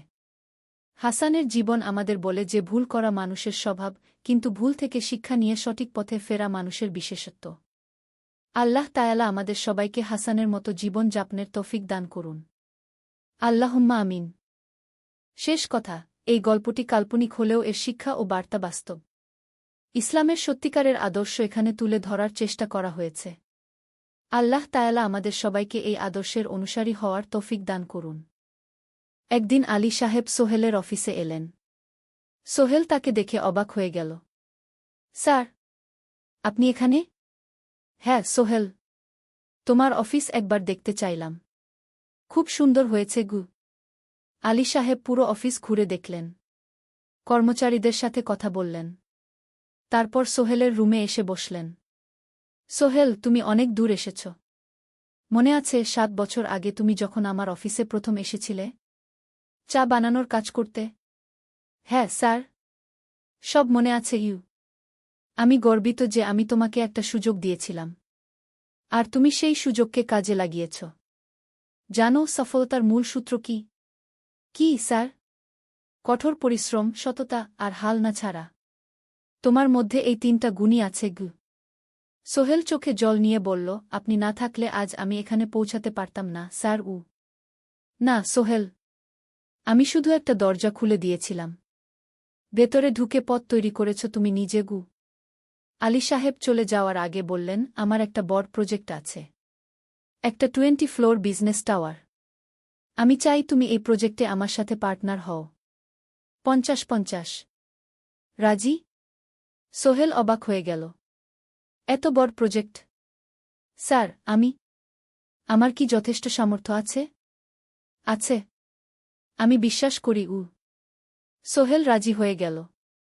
এটা তার জীবনের সবচেয়ে বড় প্রজেক্ট হবে। 50 অধ্যায়, বড় চ্যালেঞ্জ। 20 ফ্লোর বিজনেস টাওয়ারের কাজ শুরু হল। এটা সোহেলের জীবনের সবচেয়ে বড় চ্যালেঞ্জ। প্রজেক্টের বাজেট প্রায় 10 করোড় টাকা। সোহেলকে 5 করোড় টাকা ইনভেস্ট করতে হবে। সোহেল তার সব সঞ্চয়ে, ব্যাংক লোন আর কিছু ইনভেস্টর থেকে টাকা জোগাড় করল। এটা একটা বিশাল ঝুঁকি। যদি প্রজেক্ট ব্যর্থ হয়, সব শেষ। মিনা চিন্তিত ছিল। সোহেল, এত বড় ঝুঁকি নেওয়া ঠিক হবে? মিনা, জীবনে বড় কিছু করতে হলে ঝুঁকি নিতে হয়। আমি এই সুযোগ হাতছাড়া করতে চাই না গিয়ে। কিন্তু যদি কিছু ভুল হয়? ভুল হবে না। আমি আলী সাহেবের সাথে আছি, উনি আমাকে গাইড করবেন। প্রজেক্ট শুরু হল। প্রথম 6 মাস সব ভালোই চলছিল। কাজ সময়মতো হচ্ছে, বাজেট ঠিক আছে। কিন্তু 7 মাসের মাথায় একটা বড় সমস্যা দেখা দিল। একজন প্রধান ইনভেস্টর হঠাৎ তার টাকা ফেরত চাইলেন। তিনি অন্য একটা জরুরি কাজে টাকা লাগবে বলে জানালেন। 1 করোড় টাকা ফেরত দিতে হবে। সোহেল বিপদে পড়ে গেল। 1 করোড় টাকা এখন কোথায় পাবে? প্রজেক্টে সব টাকা ঢেলে দিয়েছে। সে আলী সাহেবের সাথে কথা বলল। আলী সাহেব বললেন, চিন্তা করো না, আমি ব্যবস্থা করছি। কিন্তু আলী সাহেবও বড় একটা প্রজেক্টে আটকে আছেন। তার হাতে লিকুইড ক্যাশ নেই। সোহেল অন্য ব্যাংক থেকে লোন নেওয়ার চেষ্টা করল। কিন্তু ব্যাংক বলল, ইতিমধ্যে তার অনেক লোন আছে, নতুন লোন দিতে পারবে না। সোহেল রাতে ঘুমাতে পারছিল না। খাওয়া দাওয়া বন্ধ করে দিয়েছিল। মিনা তাকে দেখে খুব চিন্তিত হয়ে গেল। সোহেল, প্লিজ নিজেকে এভাবে শেষ করে ফেলো না। কোনো একটা রাস্তা বের হবেই কি। কিন্তু সোহেল কোনো রাস্তা দেখতে পাচ্ছিল না। ইনভেস্টর 15 দিন সময় দিয়েছে। 15 দিনের মধ্যে টাকা ফেরত না দিলে তিনি আইনি ব্যবস্থা নেবেন। 10 দিন কেটে গেল। সোহেল কোনো সমাধান খুঁজে পেল না। সে প্রায় হাল ছেড়ে দিয়েছিল। 11 দিনের দিন একটা অপ্রত্যাশিত ঘটনা ঘটল। জাহিদ ভাই, সোহেলের পুরনো সহকর্মী, তার অফিসে এলেন। জাহিদ ভাই এখন একটা রিয়েল এস্টেট কোম্পানিতে সিনিয়র ম্যানেজার। সোহেল, আমি তোমার সমস্যার কথা শুনেছি গু। হ্যাঁ ভাই, আমি বিপদে পড়েছি আমি তোমাকে সাহায্য করতে চাই। আমার কিছু সঞ্চয় আছে, 5 লাখ টাকা। তুমি না উ। সোহেল চোখে জল নিয়ে বলল, ভাই আমি উ। কিছু বলার দরকার নেই। তুমি আমাকে অনেক কিছু শিখিয়েছ। তোমার কাছ থেকে পরিশ্রম আর সততা শিখেছি। এখন আমার পালা তোমাকে সাহায্য করার উ। জাহিদ ভাই চলে যাওয়ার পর আরও দুজন এলো। একজন সোহেলের পুরনো ক্লায়েন্ট, আরেকজন তার কর্মচারী। দুজন মিলে আরও ৮ লাখ টাকা দিল। করিম মামা ২০ লাখ টাকা ব্যবস্থা করলেন। তার কিছু বন্ধুদের কাছ থেকে ধার করে। মিনা তার সব গয়না বিক্রি করে ১০ লাখ টাকা দিল। সবাই মিলে প্রায় ৪৫ লাখ টাকা জোগাড় হল। বাকি ৬৫ লাখ টাকা সোহেল তার অফিসের সব অ্যাসেট বিক্রি করে আর একটা প্রাইভেট ফিন্যান্স কোম্পানি থেকে উচ্চ সুদে লোন নিয়ে ব্যবস্থা করল। ঠিক ১৪ দিনের দিন সোহেল ইনভেস্টরকে ১ করোড় টাকা ফেরত দিল। ইনভেস্টর টাকা নিয়ে চলে গেলেন। সোহেল তার অফিসে ফিরে এসে চেয়ারে বসে কাঁদল। এত চাপ, এত টেনশন, সব যেন একসাথে বের হয়ে এল। মিনা এসে তাকে জড়িয়ে ধরল। আমরা পেরেছি সোহেল। আমরা পেরেছি গু। ষোড়শ অধ্যায়, পুনরুদ্ধার। এই ঘটনার পর সোহেল আরও সাবধান হয়ে গেল। সে বুঝল ব্যবসায় শুধু সাহস নয়, বুদ্ধিও লাগে। ঝুঁকি নিতে হয়, কিন্তু হিসাব করে। প্রজেক্ট চলতে থাকল। এবার সোহেল আরও সতর্কতার সাথে সব কিছু পরিচালনা করল। প্রতিটা খরচ হিসাব করল, প্রতিটা সিদ্ধান্ত ভেবেচিন্তে নিল। আরও ১ বছর পর 20 ফ্লোর বিজনেস টাওয়ার সম্পন্ন হল। চমৎকার বিল্ডিং। শহরের অন্যতম সুন্দর ভবন। বিল্ডিংয়ের উদ্বোধন অনুষ্ঠানে শহরের মেয়র এলেন। অনেক ব্যবসায়ী, সাংবাদিক এল। সোহেলের নাম পত্রিকায় ছাপা হল। স্বপ্নের শহরে এক তরুণ উদ্যোক্তার সফলতার গল্প উ। প্রজেক্ট থেকে সোহেলের লাভ হল প্রায় ২ করোড় টাকা। এই টাকা দিয়ে সে সব ঋণ শোধ করল। জাহিদ ভাইয়ের টাকা ফেরত দিল। করিম মামার ঋণ শোধ করল। যারা সাহায্য করেছিল সবাইকে টাকা ফেরত দিল। মিনার জন্য নতুন গয়না কিনল। আরও সুন্দর। তার মাকে গ্রামে একটা নতুন পাকা বাড়ি বানিয়ে দিল। মা কাঁদতে কাঁদতে বললেন, তোর বাবা বেঁচে থাকলে কত খুশি হতো। তুই আমার সব স্বপ্ন পূরণ করেছিস গে।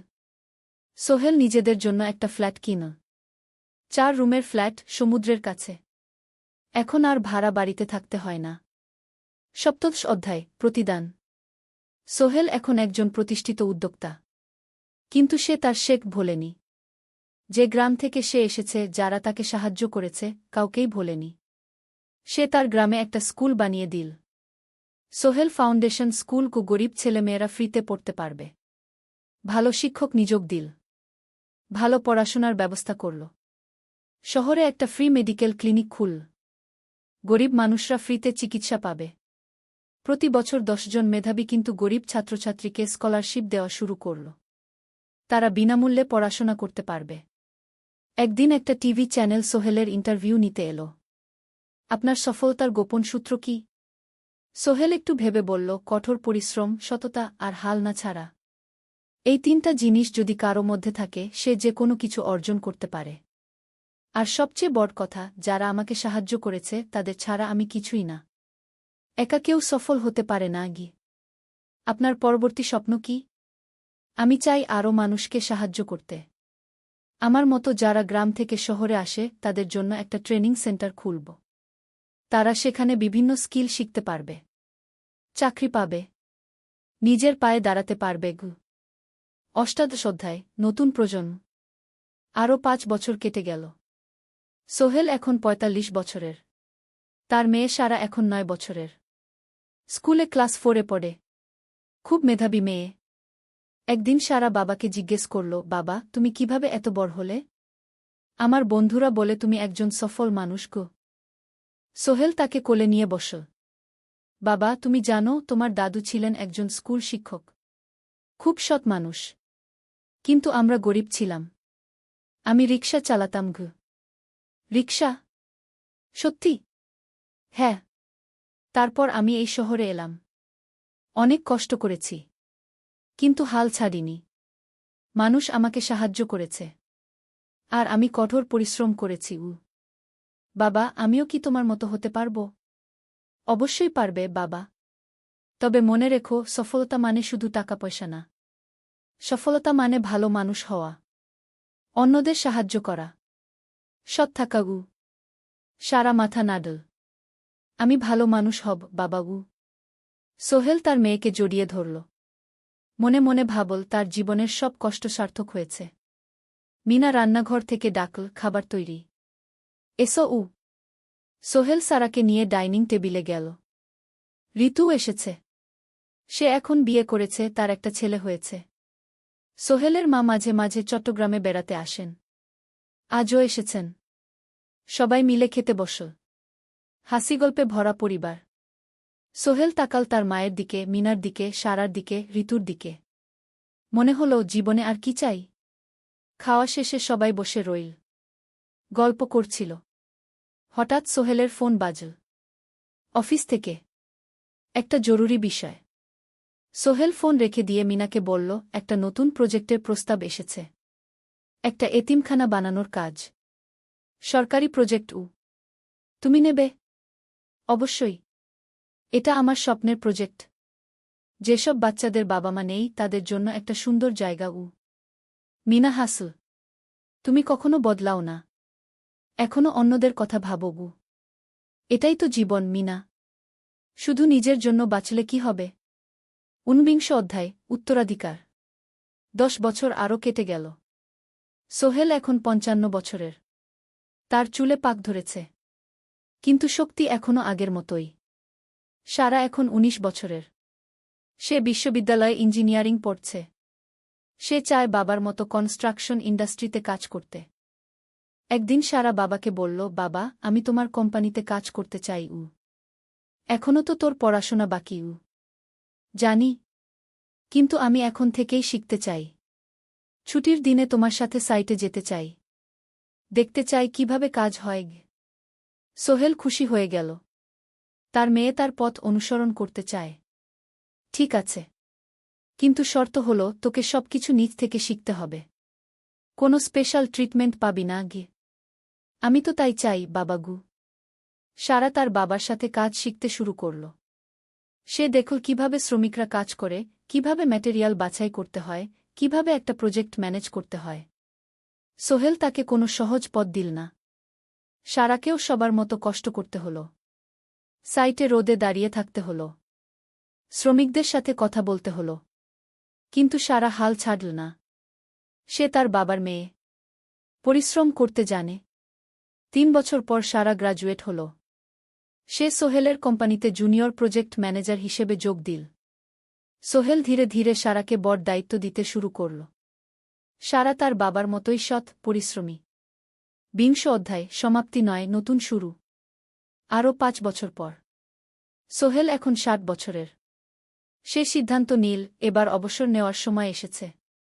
কোম্পানির দায়িত্ব সারাকে দেবে। একটা অনুষ্ঠান করা হল। সোহেল আনুষ্ঠানিকভাবে কোম্পানির চেয়ারম্যান পদ থেকে অবসর নিল। সারা হল নতুন ম্যানেজিং ডিরেক্টর। সোহেল তার বক্তব্যে বলল, আমি যখন এই শহরে এসেছিলাম আমার পকেটে ছিল মাত্র 5,000 টাকা। একটা ছোট্ট ব্যাগ। আর অনেক স্বপ্ন। আজ 40 বছর পর আমি পেছনে ফিরে তাকাই, দেখি একটা দীর্ঘ পথ। সেই পথে অনেক কষ্ট ছিল, অনেক বাধা ছিল। কিন্তু ছিল অনেক ভালোবাসাও। অনেক মানুষের সাহায্যও। আমি বিশ্বাস করি সফলতা একা আসে না। এটা আসে অনেক মানুষের সমর্থন, ভালোবাসা আর বিশ্বাস নিয়ে। আমি যা কিছু অর্জন করেছি তা আমার একার না। এটা আমার পরিবারের, আমার কর্মচারীদের, আমার বন্ধুদের, সবার। আজ আমি আমার মেয়ে সারার হাতে এই দায়িত্ব তুলে দিচ্ছি। আমি জানি সে আমার চেয়ে ভালো করবে। কারণ সে শিখেছে আমার ভুল থেকে, আমার অভিজ্ঞতা থেকে। অনুষ্ঠান শেষ হল। সবাই চলে গেল। সোহেল আর মিনা অফিসে একা দাঁড়িয়ে রইল। মিনা, মনে আছে আমরা প্রথম কখন দেখা হয়েছিলাম? হ্যাঁ। তোমার সেই ছোট্ট মুদি দোকানে। তুমি বিস্কুট কিনতে এসেছিলে। কে ভেবেছিল সেই দিন থেকে আমাদের এই পর্যস্বপ্নের শহর। প্রথম অধ্যায়, যাত্রা শুরু। সকাল 7টা বেজে গেছে। ঢাকার কমলাপুর রেলস্টেশনে মানুষের ভিড়। চারদিকে চা বিস্কুট বিক্রেতাদের চিৎকার, ট্রেনের হর্ন আর যাত্রীদের কোলাহল। এই বিশাল ভিড়ের মধ্যে একটা ছোট্ট ব্যাগ হাতে দাঁড়িয়ে আছে সোহেল। বয়স মাত্র 22। গায়ের রং শ্যামলা, চোখে স্বপ্নের ঝিলিক। ভাইজা, চট্টগ্রামের টিকিট আছে? সোহেল টিকিট কাউন্টারের সামনে দাঁড়িয়ে জিজ্ঞেস করল। আছে। ৩০ টাকা কাউন্টারের লোকটা উত্তর দিল। সোহেল তার পকেট থেকে টাকা বের করল। মোট ৫,০০০ টাকা। এই টাকা সে জমিয়েছে গত ৩ বছরে রিকশা চালিয়ে। তার স্বপ্ন ছিল চট্টগ্রাম গিয়ে একটা ভালো চাকরি পাওয়া। গ্রামে আর থাকতে চায় না সে। বাবা মারা গেছেন ১০ বছর আগে। মা আর ছোট বোন ঋতুকে নিয়ে সংসার চালাচ্ছিল রিকশা চালিয়ে। কিন্তু এভাবে তো আর সারা জীবন চলবে না। টিকিট কেটে সোহেল প্ল্যাটফর্মে এলো। ট্রেন ছাড়বে আর মাত্র ১৫ মিনিট পরে। সে একটা বেঞ্চে বসে পড়ল। ব্যাগটা বুকের কাছে চেপে ধরল। এই ব্যাগে আছে তার সব সম্পদ, কিছু কাপড়, একটা ছোট্ট ফুটো ফ্রেমে বাবা মায়ের ছবি, আর কিছু টাকা। কোথায় যাচ্ছেন? পাশে বসা একজন বয়স্ক মানুষ জিজ্ঞেস করলেন। চট্টগ্রাম কাকা। চাকরি খুঁজতে যাচ্ছি কি সোহেল বিনয়ের সাথে উত্তর দিল। ভালো। তবে শহরে সাবধানে থাকবেন। শহর মানে অনেক সুযোগ, কিন্তু অনেক ফাঁদও আছে বয়স্ক লোকটা বললেন। সোহেল মাথা নাড়ল। সে জানে শহরের জীবন সহজ না। কিন্তু তার কোনো বিকল্প নেই। গ্রামে রিকশা চালিয়ে মাসে ৩,৫০০ টাকা আয় হতো। তার মধ্যে সংসার চালাতে হতো, বোনের স্কুলের খরচ দিতে হতো, মায়ের ওষুধের খরচ দিতে হতো। কিছুই বাঁচত না। আর এই জীবন থেকে বেরোনোর একটাই পথ, শহরে গিয়ে ভালো কাজ খুঁজে নেওয়া। সোহেল মনে মনে ভাবল তার বাবার কথা। বাবা ছিলেন একজন স্কুল শিক্ষক। খুব সৎ মানুষ ছিলেন। সবসময় বলতেন, সোহেল, তুই লেখাপড়া শিখে বড় মানুষ হবি। আমাদের পরিবারে আর কেউ বড় চাকরি করেনি। তুই করবি। কিন্তু বাবা যখন মারা গেলেন তখন সোহেল মাত্র এসএসসি পরীক্ষা দিয়েছে। ফলাফল ভালো হয়েছিল, জিপিএ অর্ধচতু। কিন্তু বাবার মৃত্যুর পর আর পড়া হল না। পরিবারের দায়িত্ব নিতে হল। ট্রেন ছাড়ল। সোহেল জানালার পাশে বসে বাইরে তাকাল। ধানক্ষেত, নদী, ছোট ছোট গ্রাম, সব পেছনে ফেলে ট্রেন এগিয়ে চল। সোহেলের মনে হল সে যেন তার পুরনো জীবনটাকেও পেছনে ফেলে আসছে। ট্রেনে একজন হকার এসে চা বিক্রি করছিল। সোহেল একটা চা কিনল। ১০ টাকা। চা খেতে খেতে সে ভাবছিল, চট্টগ্রাম পৌঁছে কি হবে? করিম মামা তাকে সাহায্য করবেন তো? চাকরি পাওয়া যাবে তো? করিম মামা আসলে সোহেলের খুব দূর সম্পর্কের মামা। সোহেলের দাদির বোনের ছেলে। অনেক বছর আগে গ্রাম ছেড়ে চট্টগ্রামে চলে গিয়েছিলেন। সেখানে একটা কনস্ট্রাকশন কোম্পানিতে কাজ করেন। বছরে একবার দুবার গ্রামে আসতেন। গত বছর যখন এসেছিলেন তখন সোহেলের মাকে বলেছিলেন সোহেলকে চট্টগ্রাম পাঠান। আমি একটা কাজের ব্যবস্থা করে দেব। সেই কথাতেই ভরসা করে সোহেল আজ এই যাত্রা। দ্বিতীয় অধ্যায়, নতুন শহর। চট্টগ্রাম পৌঁছাতে প্রায় ৬ ঘণ্টা লেগে গেল। দুপুর ১টা বাজে। সোহেল স্টেশন থেকে বের হয়ে শহরের রাস্তায় দাঁড়াল। কি বিশাল শহর! এত গাড়ি, এত মানুষ। চারদিকে উঁচু উঁচু বিল্ডিং, দোকানপাট, মানুষের ভিড়। সোহেল কিছুক্ষণ দাঁড়িয়ে থাকল সব কিছু দেখতে দেখতে। তার মনে হচ্ছিল সে যেন অন্য কোনো পৃথিবীতে এসে পড়েছে। তার পকেটে একটা ছোট্ট কাগজ আছে। সেখানে লেখা একটা ঠিকানা, করিম মিয়া, বাড়ি নং ২৩, রোড নং ৫, আগ্রাবাদ, চট্টগ্রামকে। সোহেল একটা রিকশা ডাকল। কত নেবেন আগ্রাবাদ যেতে? ৫০ টাকা গু। সোহেল রিকশায় উঠল। রাস্তার দুধারে দোকান, মার্কেট, অফিস, সব কিছু দেখতে দেখতে সে অবাক হয়ে গেল। এত বড় শহর!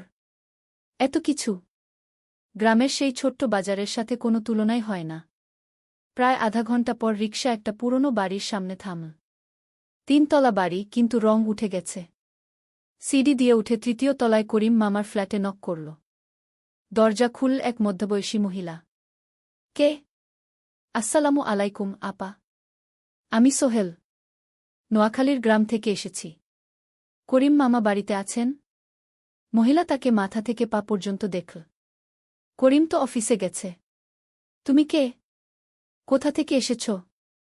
সোহেল সব খুলে বলল। মহিলা তাকে ভেতরে ঢুকতে দিল। বসো। করিম সন্ধ্যায় ফিরবে গু। ফ্ল্যাটটা ছোট। ২টো রুম, একটা ছোট্ট রান্নাঘর, আর একটা বাথরুম। কিন্তু সোহেলের কাছে খুব সুন্দর লাগল। গ্রামের সেই টিনের ঘরের চেয়ে তো অনেক ভালো। মহিলা তার নাম জানাল, সালমা। করিম মামার স্ত্রী। তাদের ২টো ছেলে, একজন ক্লাস 8-এ পড়ে, আরেকজন ক্লাস 5-এ। খেয়েছ? সালমা আপা জিজ্ঞেস করল। না আপা গু। অপেক্ষা করো। ভাত আছে, মাছ আছে। খাও। সোহেল প্রথমে রাজি হতে চাইল না, কিন্তু খুব খিদে পেয়েছিল। সকাল থেকে শুধু একটা চা আর বিস্কুট খেয়েছে। খাওয়া দাওয়ার পর সোহেল বসে রইল। সালমা আপা তাকে গল্প করতে লাগল। তোমার মা কেমন আছেন? তোমার বোন? ভালো আছে আপা। মার একটু গেটে বাত আছে। ওষুধ খাচ্ছেন। বোন স্কুলে পড়ে। তুমি কি করতে চাও এখানে? চাকরি খুঁজছি আপা। যে কোনো কাজ করব। বাসায় মা আর বোনকে টাকা পাঠাতে হবে। সালমা আপা মাথা নাড়ল। করিম তোমার জন্য কিছু একটা করবে। সে ভালো মানুষ গ। সারাদিন অপেক্ষা করু সোহেল। সন্ধ্যা 6টায় করিম মামা ফিরলেন। 50-এর কাছাকাছি বয়স, কালো রঙের প্যান্ট শার্ট পরা, হাতে একটা ব্যাগ। আরে সোহেল, কবে এলি? করিম মামা খুশি হয়ে বললেন। আজ সকালে মামা গু। করিম মামা তাকে জড়িয়ে ধরলেন। অনেকদিন পর দেখলাম। কেমন আছিস? ভালো আছি মামা গি। ভালো করেছিস এসে। এখানে অনেক সুযোগ আছে। তোর জন্য একটা কাজের ব্যবস্থা করে দেব। তবে প্রথমে কয়েকদিন এখানে থাক। শহরটা একটু চিনে নে। তারপর কাজে যোগ দিবি। সোহেলের মনে আসার আলো জ্বল। সে ভাবল হয়তো তার ভাগ্য এবার পাল্টাবে। 3য় অধ্যায়, প্রথম চাকরি। 1 সপ্তাহ পরে করিম মামা সোহেলকে তার কোম্পানিতে নিয়ে গেলেন। কোম্পানির নাম আলামিন কনস্ট্রাকশন। অফিসটা শহরের কেন্দ্রে 5 তলা একটা বিল্ডিংয়ের দোতলায়। মালিক আলী সাহেব। 50-এর কাছাকাছি বয়স, মোটা চেহারা, চোখে সোনার ফ্রেমের চশমা। বড়লোক মানুষ, কিন্তু খুব কড়া। এই ছেলেটাকে কি কাজে লাগাবেন? আলী সাহেব করিম মামাকে জিজ্ঞেস করলেন। স্যার, ও আমার আত্মীয়। গ্রাম থেকে এসেছে। খুব পরিশ্রমী। যে কোনো কাজে লাগাতে পারেন। আলী সাহেব সোহেলের দিকে তাকালেন। তুমি কি পড়েছ? Sir, SSC pass. জিপিএ অর্ধচতু। হুম। ভালো। কম্পিউটার চালাতে পারো? না স্যার, পারি না। কিন্তু শিখতে চাই। আলী সাহেব একটু ভাবলেন। ঠিক আছে। তোমাকে অফিসের কাজে রাখব। ফাইল গুছানো, চা বানানো, কাগজপত্র নিয়ে যাওয়া না, এসব। মাসে 5,000 টাকা। রাজি আছো? জি স্যার। সোহেল খুশি হয়ে গেল। 5,000 টাকা। রিকশা চালিয়ে 3,500 পেত। এখানে 5,000। কাজ শুরু হলো পরদিন থেকে। সকাল 8টায় অফিসে যেতে হয়, ফিরতে হয় সন্ধ্যা 7টায়। প্রথম দিন সোহেল ঘুম থেকে উঠল ভোর 5টায়। তৈরি হয়ে 7:30টায় অফিসের উদ্দেশ্যে বের হল। করিম মামার বাড়ি থেকে অফিস প্রায় 5 কিলোমিটার। বাসে যেতে হয়।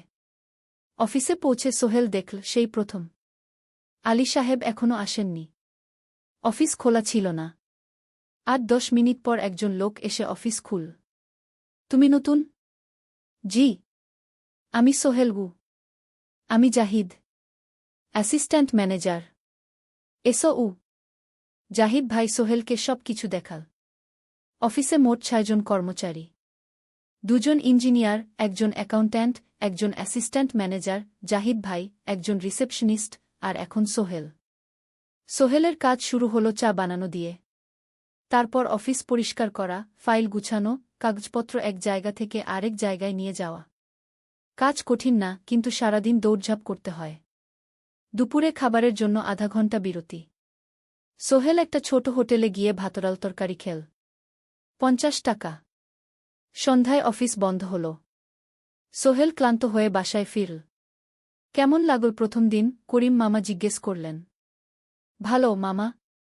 অনেক কিছু শিখলাম। প্রথম মাসের শেষে সোহেল বেতন পেল 5,000 টাকা। সে 3,000 টাকা মাকে পাঠাল। মা ফোনে কাঁদতে লাগলেন। আল্লাহ তোকে ভালো রাখুক সোহেল। সোহেলের চোখেও জল এলো। তার মনে হল সে একটা বড় কাজ করতে পেরেছে। 4র্থ অধ্যায়, শহরের জীবন।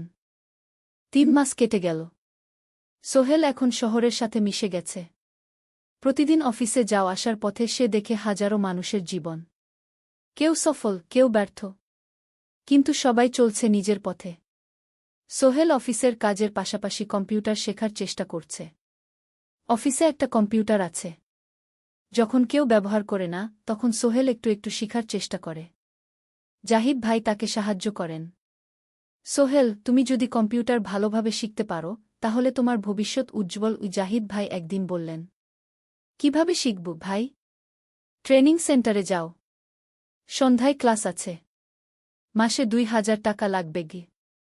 সোহেল ভাবল, ২,০০০ টাকা অনেক, কিন্তু এটা বিনিয়োগ, ভবিষ্যতের জন্য। সে একটা ট্রেনিং সেন্টারে ভর্তি হল। সপ্তাহে ৩ দিন, সন্ধ্যা ৭:৩০ থেকে রাত ৯টা পর্যন্ত ক্লাস। কম্পিউটারের basic, Word, Excel, PowerPoint, internet ব্যবহার। একদিন অফিস থেকে ফেরার সময় সোহেল একটা দোকানে চা খেতে গেল। দোকানের পাশেই একটা ছোট্ট মুদি দোকান। সেখানে একটা মেয়ে বসে আছে। বয়স হবে ২০-এর কাছাকাছি। সাদাসিধে চেহারা, সাদা শাড়ি পরা, কিন্তু চোখে এক ধরনের দৃঢ়তা। ভাইজা, এক প্যাকেট বিস্কুট দেন কি? সোহেল বলল। মেয়েটা বিস্কুট দিল। ২০ টাকা। সোহেল টাকা দিয়ে যাচ্ছিল, হঠাৎ মেয়েটা বলল, আপনি নতুন এসেছেন এই এলাকায়, তাই না? হ্যাঁ। ৩ মাস হল। কিভাবে বুঝলেন? আপনার চেহারা দেখেই বোঝা যায়। এখনও গ্রামের ছোঁয়া আছে। আর আপনি প্রতিদিন এই পথ দিয়ে যান। দেখেছি কি? মেয়েটা হাসল। সোহেলও হেসে ফেল। আপনি খুব পর্যবেক্ষক মনে হচ্ছে গি। জীবনে অনেক কিছু দেখেছি, তাই মানুষকে চিনতে শিখেছি গি। আপনার নাম? মিনা। এই দোকান আমার বাবার। উনি অসুস্থ, তাই আমি দেখছি গু। সেদিন থেকে সোহেল প্রায়ই সেই দোকানে যেতে শুরু করল। মিনার সাথে গল্প করত। ধীরে ধীরে তাদের মধ্যে একটা বন্ধুত্ব তৈরি হল। মিনাও তার জীবনের গল্প বলল। মিনার মা মারা গেছেন যখন সে মাত্র ৭ বছরের। বাবা আব্দুল হামিদ একা হাতে মিনাকে বড় করেছেন। মুদি দোকান দিয়ে সংসার চালান। মিনা কলেজে পড়ে, অনার্স সেকেন্ড ইয়ার। সকালে কলেজে যায়, দুপুরে ফিরে এসে দোকান সামলায়। বাবার হার্টের সমস্যা আছে, তাই ভারী কাজ করতে পারেন না। তোমার স্বপ্ন কি? একদিন সোহেল জিজ্ঞেস করল। গ্র্যাজুয়েশন শেষ করে একটা ভালো চাকরি করব। তারপর বাবাকে ভালো চিকিৎসা করাব। তুমি? আমিও চাকরি করে পরিবারকে ভালোভাবে দেখভাল করতে চাই। মা আর বোনকে নিয়ে শহরে আনব একদিন গু। দুজনেই নিজেদের স্বপ্নের কথা বলতে গিয়ে বুঝল তাদের স্বপ্ন অনেকটা একই রকম। ৫ম অধ্যায়, বিপদ। ৬ মাস কেটে গেল। সোহেল এখন আলী সাহেবের খুব প্রিয় কর্মচারী। সে শুধু চা বিস্কুট দেওয়ার কাজই করে না, এখন কম্পিউটারেও কিছু কাজ শিখেছে। ছোটখাটো টাইপিং, ডেটা এন্ট্রি এসব করতে পারে। আলী সাহেব খুশি হয়ে তার বেতন বাড়িয়ে ৮,০০০ টাকা করে দিয়েছেন। একদিন রাতে সোহেল অফিস থেকে ফিরছিল। সেদিন একটু দেরি হয়ে গেছে। রাত প্রায় ৯টা। সাধারণত সোহেল সন্ধ্যা ৭:৩০টায় ফিরে। কিন্তু সেদিন অফিসে একটা জরুরি কাজ ছিল। বাস থেকে নেমে সোহেল বাড়ির দিকে হাঁটছিল। হঠাৎ একটা অন্ধকার গলিতে ৩ জন লোক তাকে ঘিরে ধরল। তাদের চেহারা দেখেই বোঝা যাচ্ছিল ভালো উদ্দেশ্য নিয়ে আসেনি। টাকা দে, তাড়াতাড়ি, একজন বলল। তার হাতে একটা ছুরি। সোহেল ভয় পেয়ে গেল। ভাই, আমার কাছে খুব কম টাকা আছে গি। যা আছে দে, তাড়াতাড়ি করো। সোহেল কাঁপতে কাঁপতে তার পকেট থেকে ৫ টাকা বের করে দিল। এই টাকা দিয়ে সে বাজার করবে ভেবেছিল। কিন্তু ছিনতাইকারীরা সন্তুষ্ট হল না। শুধু ৫ টাকা? তোর ব্যাগে কি আছে? তারা সোহেলের ব্যাগ কেড়ে নিল। ব্যাগে ছিল তার মোবাইল, কম্পিউটার ট্রেনিং সেন্টারের সার্টিফিকেট আর কিছু গুরুত্বপূর্ণ কাগজপত্র। না ভাই, ব্যাগটা ফেরত দেন। ওতে আমার জরুরি জিনিস আছে। মোবাইল নিয়ে নেন, কিন্তু ব্যাগটা দেন গু। কিন্তু ওরা শুনল না। একজন সোহেলকে জোরে ধাক্কা দিল। সোহেল পড়ে গেল। মাথা রাস্তার কংক্রিটে ধাক্কা লেগে গেল। রক্ত বের হল। ৩ জন দৌড়ে পালিয়ে গেল। কিছুক্ষণ সোহেল অজ্ঞান হয়ে পড়ে রইল। তারপর ধীরে ধীরে জ্ঞান ফিরল। মাথায় প্রচণ্ড ব্যথা। সে উঠে দাঁড়ানোর চেষ্টা করল, কিন্তু মাথা ঘুরছিল। কোনোমতে একটা দেয়াল ধরে দাঁড়াল। একজন পথচারী তাকে দেখে থামল। কি হয়েছে ভাই? ছিনতাই হয়েছে গি? এসো, আমি তোমাকে হাসপাতালে নিয়ে যাই। কিন্তু সোহেল রাজি হল না। না, ঠিক আছি, বাড়ি যেতে পারব। সে কোনোমতে করিম মামার বাড়িতে পৌঁছাল। দরজা খুলেই সালমা আপা চিৎকার করে উঠলেন। ও আল্লাহ! কি হয়েছে? করিম মামা দৌড়ে এলেন। সোহেলকে ভেতরে নিয়ে গেলেন। তার মাথায় জল ঢেলে রক্ত পরিষ্কার করলেন। ক্ষতটা বেশ গভীর। হাসপাতালে যেতে হবে কি করিম মামা বললেন। তারা একটা অটোরিকশা নিয়ে নিকটস্থ হাসপাতালে গেলেন। ডাক্তার সোহেলের মাথায় 3টা সেলাই দিলেন। বলল 1 সপ্তাহ বিশ্রাম নিতে হবে। কোনো ভারী কাজ করা যাবে না। হাসপাতাল থেকে ফিরে সোহেল শুয়ে রইল। তার মনে হচ্ছিল সবকিছু শেষ হয়ে গেছে। মোবাইল চলে গেছে, গুরুত্বপূর্ণ কাগজপত্র চলে গেছে। এখন 1 সপ্তাহ অফিস করতে পারবে না। পরদিন সকালে করিম মামা আলী সাহেবকে ফোন করে সব জানালেন। আলী সাহেব বললেন, ঠিক আছে, সোহেল ভালো হয়ে এলে আসবে, চিন্তার কিছু নেই গি। মিনা যখন এই খবর শুনল, সে সন্ধ্যায় সোহেলকে দেখতে এল করিম মামার বাড়িতে। সাথে এনেছিল কিছু ফল। কি হয়েছিল? মিনা চিন্তিত গলায় জিজ্ঞেস করল। সোহেল সব বলল। মিনা রেগে গেল। এই শহরে এখন অনেক অপরাধ বেড়ে গেছে। পুলিশ কিছু করে না। তুমি পুলিশে রিপোর্ট করেছ?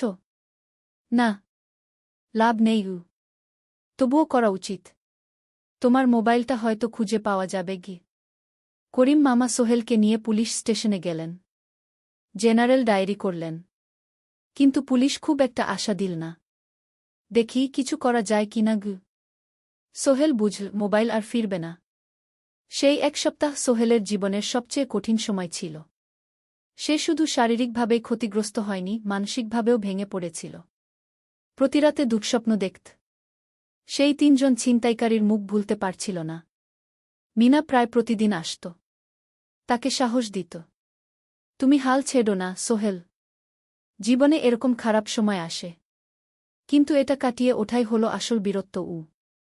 সোহেলের মা গ্রাম থেকে ফোন করতেন। করিম মামার মোবাইল থেকে। তুই ভালো আছিস তো? সোহেল মাকে সব সত্যি বলেনি। শুধু বলেছে, হ্যাঁ মা, ভালো আছি। একটু জ্বর হয়েছিল। এখন ভালো।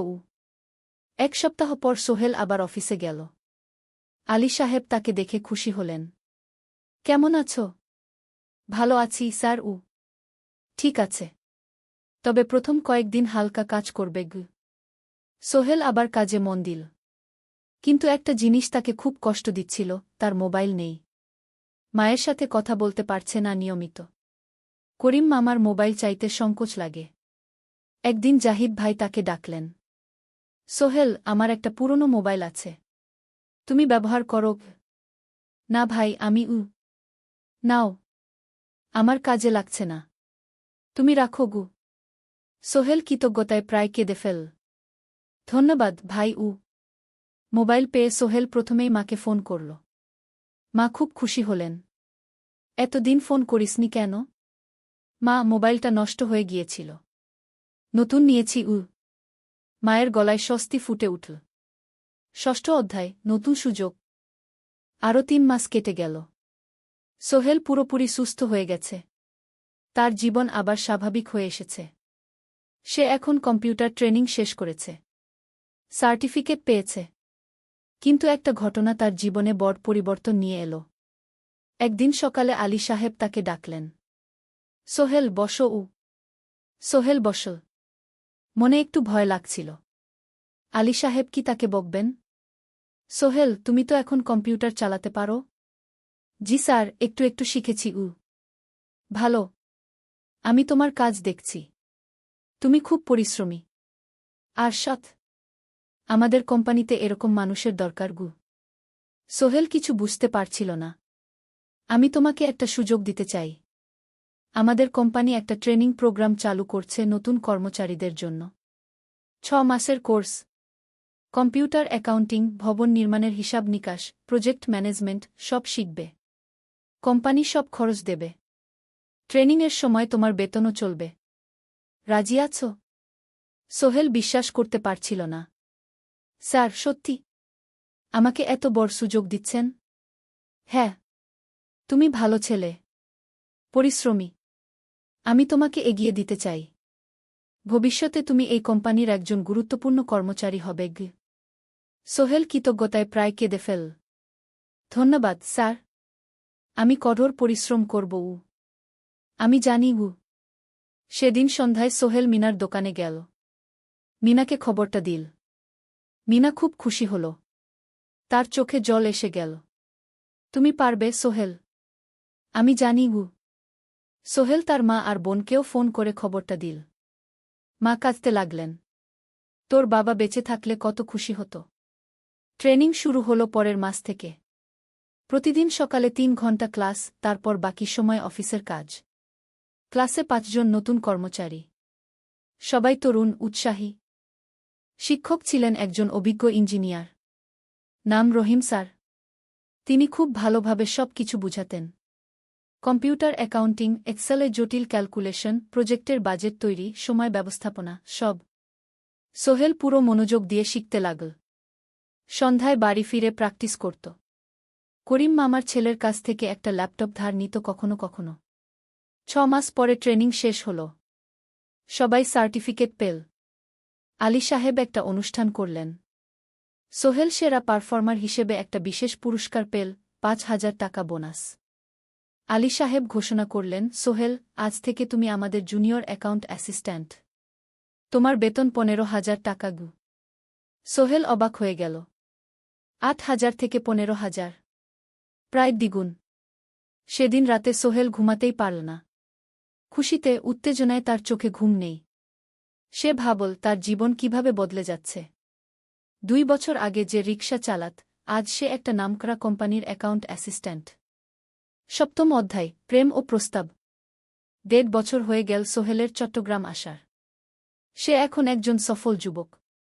তার মা গ্রামে খুব খুশি। প্রতি মাসে সোহেল 10,000 টাকা পাঠায়। ছোট বোন ঋতু এখন কলেজে ভর্তি হয়েছে সোহেলের পাঠানো টাকায়। মায়ের চিকিৎসাও ভালোভাবে হচ্ছে। মিনার সাথে সোহেলের সম্পর্ক এখন আর শুধু বন্ধুত্ব নয়। দুজন দুজনকে ভালোবাসে। কিন্তু কেউ কাউকে সরাসরি বলার সাহস পায়নি। প্রতিদিন দেখা হয়, গল্প হয়, কিন্তু সেই একটা কথা বলা হয়ে ওঠে না। একদিন শুক্রবার ছুটির দিন। সোহেল মিনাকে বলল, আজ কি একটু ঘুরতে যাবে? কোথায়? পতেঙ্গা বিচ। তুমি কি কখনো গেছ? না। কিন্তু আমার দোকান শুক্রবার। তোমার বাবা সামলাবে মিনা রাজি হয়ে গেল। দুপুরে দুজনে বাস নিয়ে পতেঙ্গা গেল। সমুদ্র দেখে মিনা অবাক হয়ে গেল। কি সুন্দর। দুজনে বালিতে বসল। ঢেউয়ের শব্দ শুনতে শুনতে গল্প করছিল। হঠাৎ সোহেল বলল, মিনা, তোমার সাথে কিছু বলার ছিল। বলো। সোহেল একটা লম্বা শ্বাস নিল। তুমি জানো আমি তোমাকে ভালোবাসি। মিনা হাসল। তার চোখ ভিজে গেল। জানি। আমিও তোমাকে ভালোবাসি সোহেল। সোহেল অবাক হয়ে গেল। সত্যি? হ্যাঁ। অনেকদিন ধরেই জানি। তুমি আমার জীবনে এসে সব কিছু বদলে দিয়েছ। তোমার সাথে থাকলে আমার মনে হয় আমি যে কোনো কিছু করতে পারব। দুজনে কিছুক্ষণ চুপ করে বসে রইল। সমুদ্রের ঢেউ এসে পায়ে লাগছিল। সূর্য পশ্চিমে ঢলে পড়ছে। আকাশ লালকুমলা হয়ে গেছে। কিন্তু আমার বাবার সাথে কথা বলতে হবে কি? মিনা বলল। আমি তৈরি। যখন বলবে তখন বলব। পরের সপ্তাহে সোহেল মিনার বাবার সাথে কথা বলল। আব্দুল হামিদ সাহেব প্রথমে একটু দ্বিধা করলেন। তুমি কোনো পরিবারের ছেলে? তোমার বাবা কি করতেন? সোহেল সব সত্যি বলল। তার বাবা ছিলেন স্কুল শিক্ষক। মারা গেছেন 10 বছর আগে। মা গ্রামে থাকেন। ছোট বোন কলেজে পড়ে। তুমি নিজে কি করো? আমি আলামিন কনস্ট্রাকশন কোম্পানিতে জুনিয়র অ্যাকাউন্ট অ্যাসিস্ট্যান্ট। মাসে 15,000 টাকা বেতন। আব্দুল হামিদ সাহেব ভাবলেন। তারপর বললেন, দেখো মিনা আমার একমাত্র সন্তান। তার মা নেই। আমি একা তাকে বড় করেছি। আমি চাই মিনা একজন ভালো ছেলের সাথে বিয়ে হোক। তুমি দেখতে ভালো ছেলে মনে হচ্ছে। কিন্তু আমাকে তোমার মায়ের সাথে দেখা করতে হবে। তোমার পরিবারকে জানতে হবে। জি আঙ্কেল। আমি ব্যবস্থা করছি। সোহেল খুশিতে আটখানা। সে সেদিন রাতেই তার মাকে ফোন করল। মাকে সব বলল। মা প্রথমে অবাক হলেন। তারপর খুশি হলেন। মিনা মেয়েটা কেমন? খুব ভালো মা। তুমি দেখলে পছন্দ করবে। ঠিক আছে। আমি আর ঋতু আসছি চট্টগ্রাম। 2 সপ্তাহ পর সোহেলের মা আর বোন চট্টগ্রাম এলো। সোহেল তাদের নিয়ে মিনার বাড়িতে গেল। 2 পরিবার একসাথে বসল। মিনার বাবা সোহেলের মাকে দেখে খুশি হলেন। সোহেলের মা সহজ সরল ভদ্রমহিলা। আপনার ছেলে খুব ভালো। মিনা তাকে পছন্দ করে।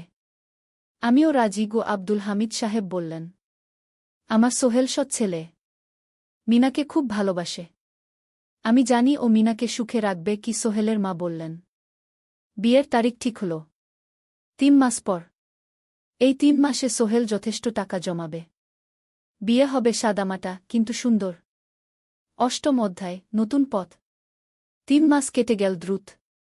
সোহেল প্রতিদিন কঠোর পরিশ্রম করছিল। অফিসে তার কাজের প্রশংসা হচ্ছে। আলী সাহেব তাকে এখন ছোটখাটো প্রজেক্টের হিসাব দেখতে দিচ্ছেন। সোহেল তার সঞ্চিত টাকা দিয়ে বিয়ের আয়োজন করল। বিয়ে হল মিনার বাড়ির কাছের একটা কমিউনিটি সেন্টারে। খুব বেশি লোক আসেনি। 2 পরিবারের আত্মীয় স্বজন আর অফিসের কয়েকজন সহকর্মী। কিন্তু অনুষ্ঠান ছিল খুব সুন্দর। সোহেল যখন মিনাকে বিয়ের পোশাকে দেখল, তার মনে হল পৃথিবীর সবচেয়ে সুন্দর মেয়ে সে। লাল শাড়ি পরা, মুখে হালকা মেকআপ, কিন্তু তার স্বাভাবিক সৌন্দর্য ছিল আসল। বিয়ের পর সোহেল একটা ছোট্ট ফ্ল্যাট ভাড়া নিল। 2 রুমের ফ্ল্যাট, মাসে ভাড়া 5,000 টাকা। মিনা এখনও তার পড়াশোনা চালিয়ে যাচ্ছে। আরও 1 বছর বাকি গ্র্যাজুয়েশন শেষ হতে। সোহেলের মা আর বোন গ্রামে ফিরে গেল। মা বলে গেলেন, সোহেল, মিনাকে ভালো রাখিস। মেয়েরা অনেক ত্যাগ করে সংসার করতে গু। জানি মা গু। নতুন জীবন শুরু হল। সোহেল সকালে অফিসে যায়, সন্ধ্যায় ফেরে। মিনা সকালে কলেজে যায়, দুপুরে ফিরে রান্না করে, ঘর গোছায়। সন্ধ্যায় দুজনে একসাথে বসে পড়াশোনা করে, গল্প করে, টিভি দেখে। জীবন সুন্দর ছিল। কিন্তু চ্যালেঞ্জও ছিল। মাসিক খরচ, ভাড়া 5,000, বাজার 3,000, বিদ্যুৎ গ্যাস 1,000, মায়ের জন্য 5,000, মিনার কলেজের খরচ 1,200। মোট প্রায় 14,000 টাকা। বাঁচত মাত্র 1,000 খানেক। কিন্তু সোহেল হাল ছাড়ল না। সে সন্ধ্যায় একটা কম্পিউটার ট্রেনিং সেন্টারে পার্ট টাইম পড়ানো শুরু করল। সপ্তাহে 3 দিন 2 ঘন্টা করে। এতে মাসে আরও 3,000 টাকা আসতে লাগল। মিনাও বসে থাকল না। সে বাড়িতে বসে কয়েকজন স্কুলের ছাত্রছাত্রীকে টিউশন পড়াতে শুরু করল। মাসে 2,000 টাকা আয়। এভাবে কেটে গেল 6 মাস। দুজন মিলে পরিবার চালাচ্ছে, স্বপ্ন দেখছে। একদিন সোহেল বলল, মিনা, আমি একটা নতুন স্বপ্ন দেখছি গু। কি? আমি নিজে একটা ছোট্ট কনস্ট্রাকশন কোম্পানি খুলতে চাই।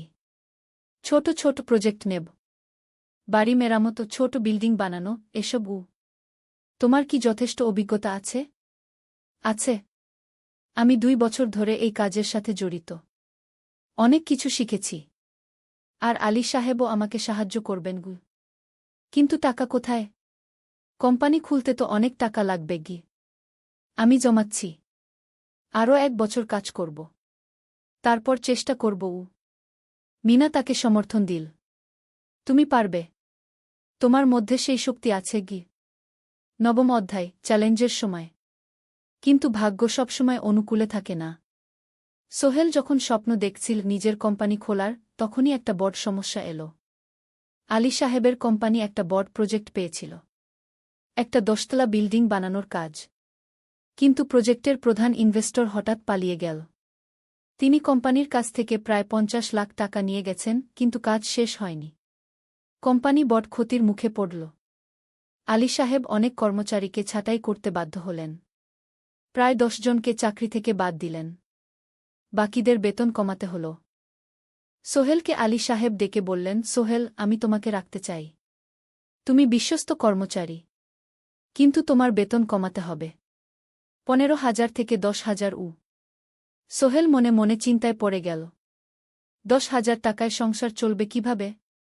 মায়ের খরচ, ভাড়া, বাজার সব মিলিয়ে তো 14,000 টাকা লাগে। কিন্তু সে কিছু বলল না। ঠিক আছে স্যার। বাড়ি ফিরে সোহেল মিনাকে সব বলল। মিনা চিন্তিত হয়ে গেল। এখন কি হবে? চিন্তা করো না। আমি পার্ট টাইম টিউশনির সময় বাড়াব। আর তুমিও বেশি করে টিউশন নাও। কিন্তু আমার তো পড়াশোনাও আছে গি। জানি। কিন্তু এখন এটাই করতে হবে গু। সোহেল সন্ধ্যায় আরও দুটো জায়গায় পার্ট টাইম কাজ খুঁজল। একটা দোকানের সন্ধ্যায় হিসাব দেখার কাজ পেল, মাসে ২,০০০ টাকা। আরেকটা জায়গায় সপ্তাহান্তে কম্পিউটার রিপেয়ারের কাজ পেল, মাসে ১,৫০০ টাকা। মিনাও ৩ জন নতুন স্টুডেন্ট নীল টিউশনে। তার আয় বাড়ল ২,০০০ থেকে ৩,৫০০-এ। কঠিন সময় ছিল। সোহেল সকাল ৮টায় অফিসে যেত, সন্ধ্যা ৬টায় ফিরত। তারপর একটু বিশ্রাম নিয়ে ৭:৩০টায় বের হতো পার্ট টাইম কাজে। রাত ১০টায় বাড়ি ফিরত। রবি-সোমবার কম্পিউটার রিপেয়ারের কাজ। মিনাও সকালে কলেজে যেত, দুপুরে ফিরে রান্না করত, তারপর বিকেলে টিউশন পড়াত। রাতে খাওয়া দাওয়ার পর পড়াশোনা করত। দুজনেরই শরীর খারাপ হতে শুরু করল। সোহেল একদিন অফিসে অজ্ঞান হয়ে পড়ে গেল। ডাক্তার দেখাতে নিয়ে গেল। ডাক্তার বলল, অতিরিক্ত পরিশ্রম, শরীরে পুষ্টির অভাব, ঠিকমতো খাচ্ছেন না মনে হচ্ছে গি। সত্যি কথা, খরচ বাঁচাতে সোহেল আর মিনা অনেক সময় কম খেত। মাংস মাছ কিনত সপ্তাহে একদিন, বাকি সময় শাকসবজি ডাল। মিনা সোহেলকে বলল, আর নয় সোহেল, তুমি এভাবে নিজেকে শেষ করে ফেলছ।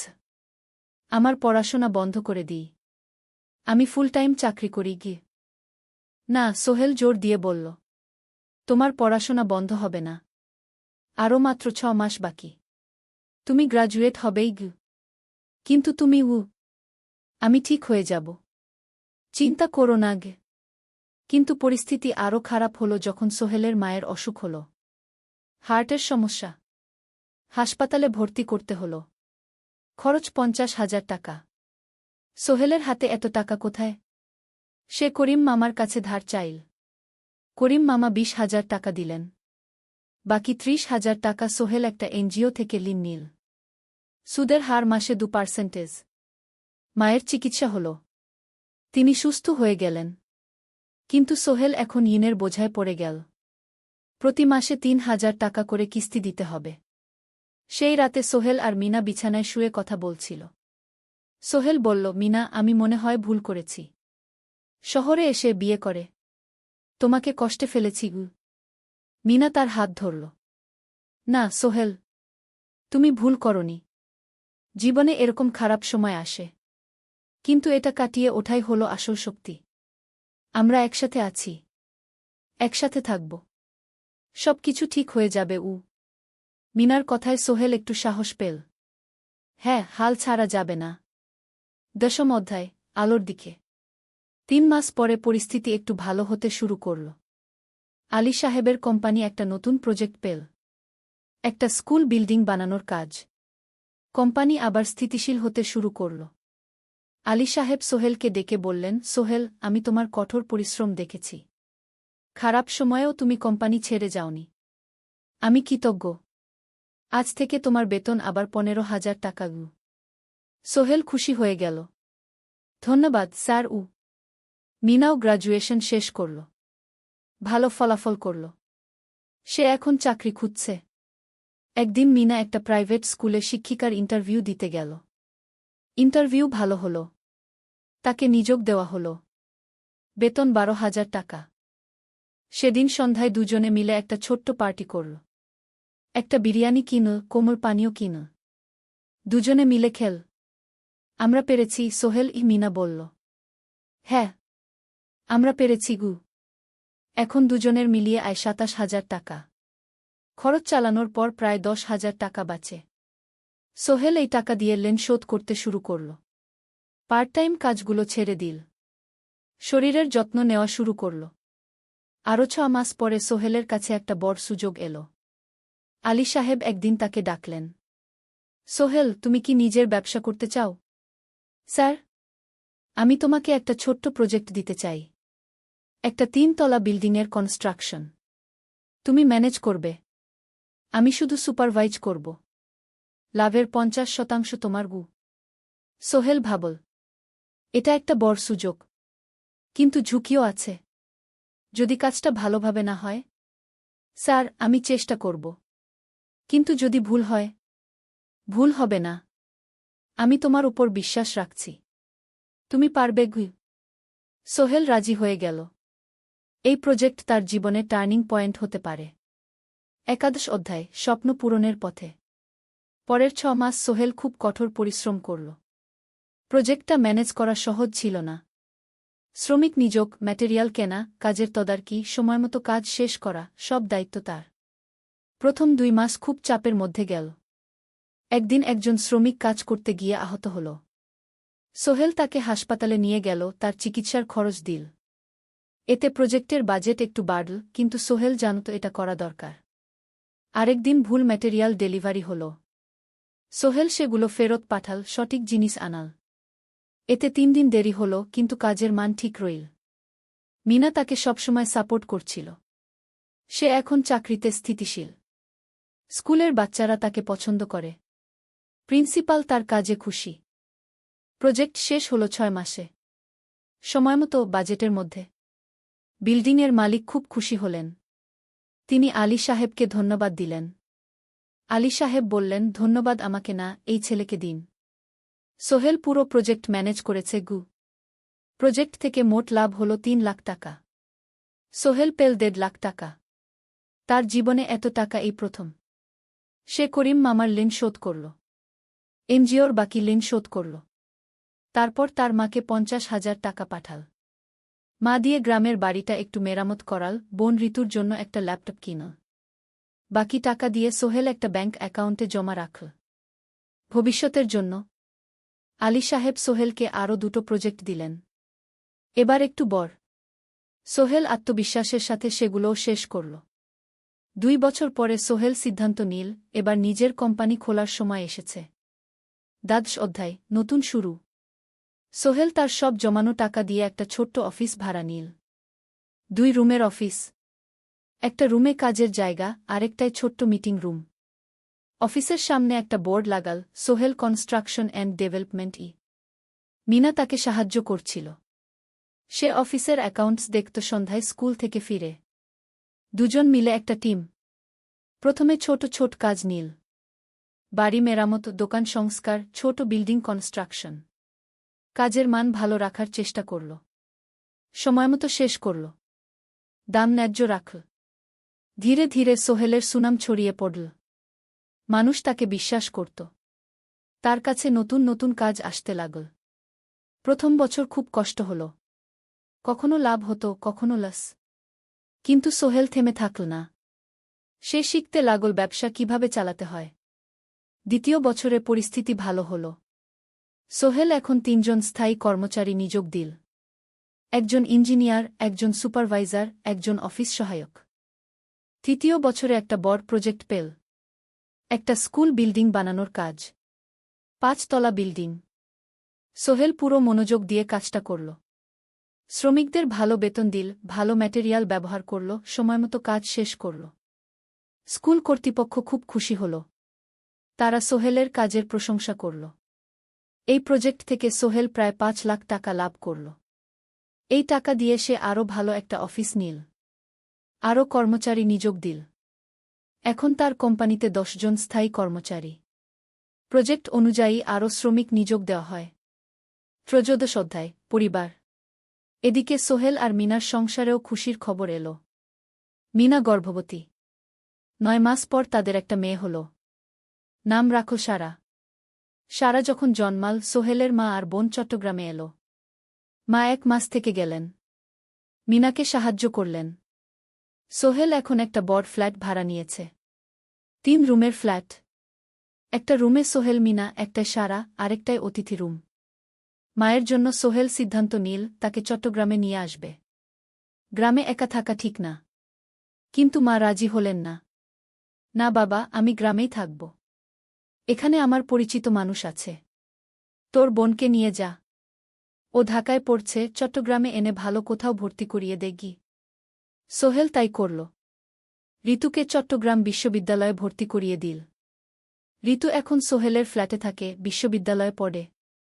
সোহেলের মনে হল তার জীবন এখন পরিপূর্ণ। স্ত্রী, মেয়ে, বোন সবাই তার কাছে। ব্যবসা ভালো চলছে। মা গ্রামে সুখে আছেন। চতুর্দশ অধ্যায় সফলতার শিখরে। 5 বছর কেটে গেল। সোহেল এখন একজন সফল উদ্যোক্তা। তার company Sohel construction and development এখন চট্টগ্রামে বেশ পরিচিত। প্রায় ৩০ জন কর্মচারী তার অধীনে কাজ করে।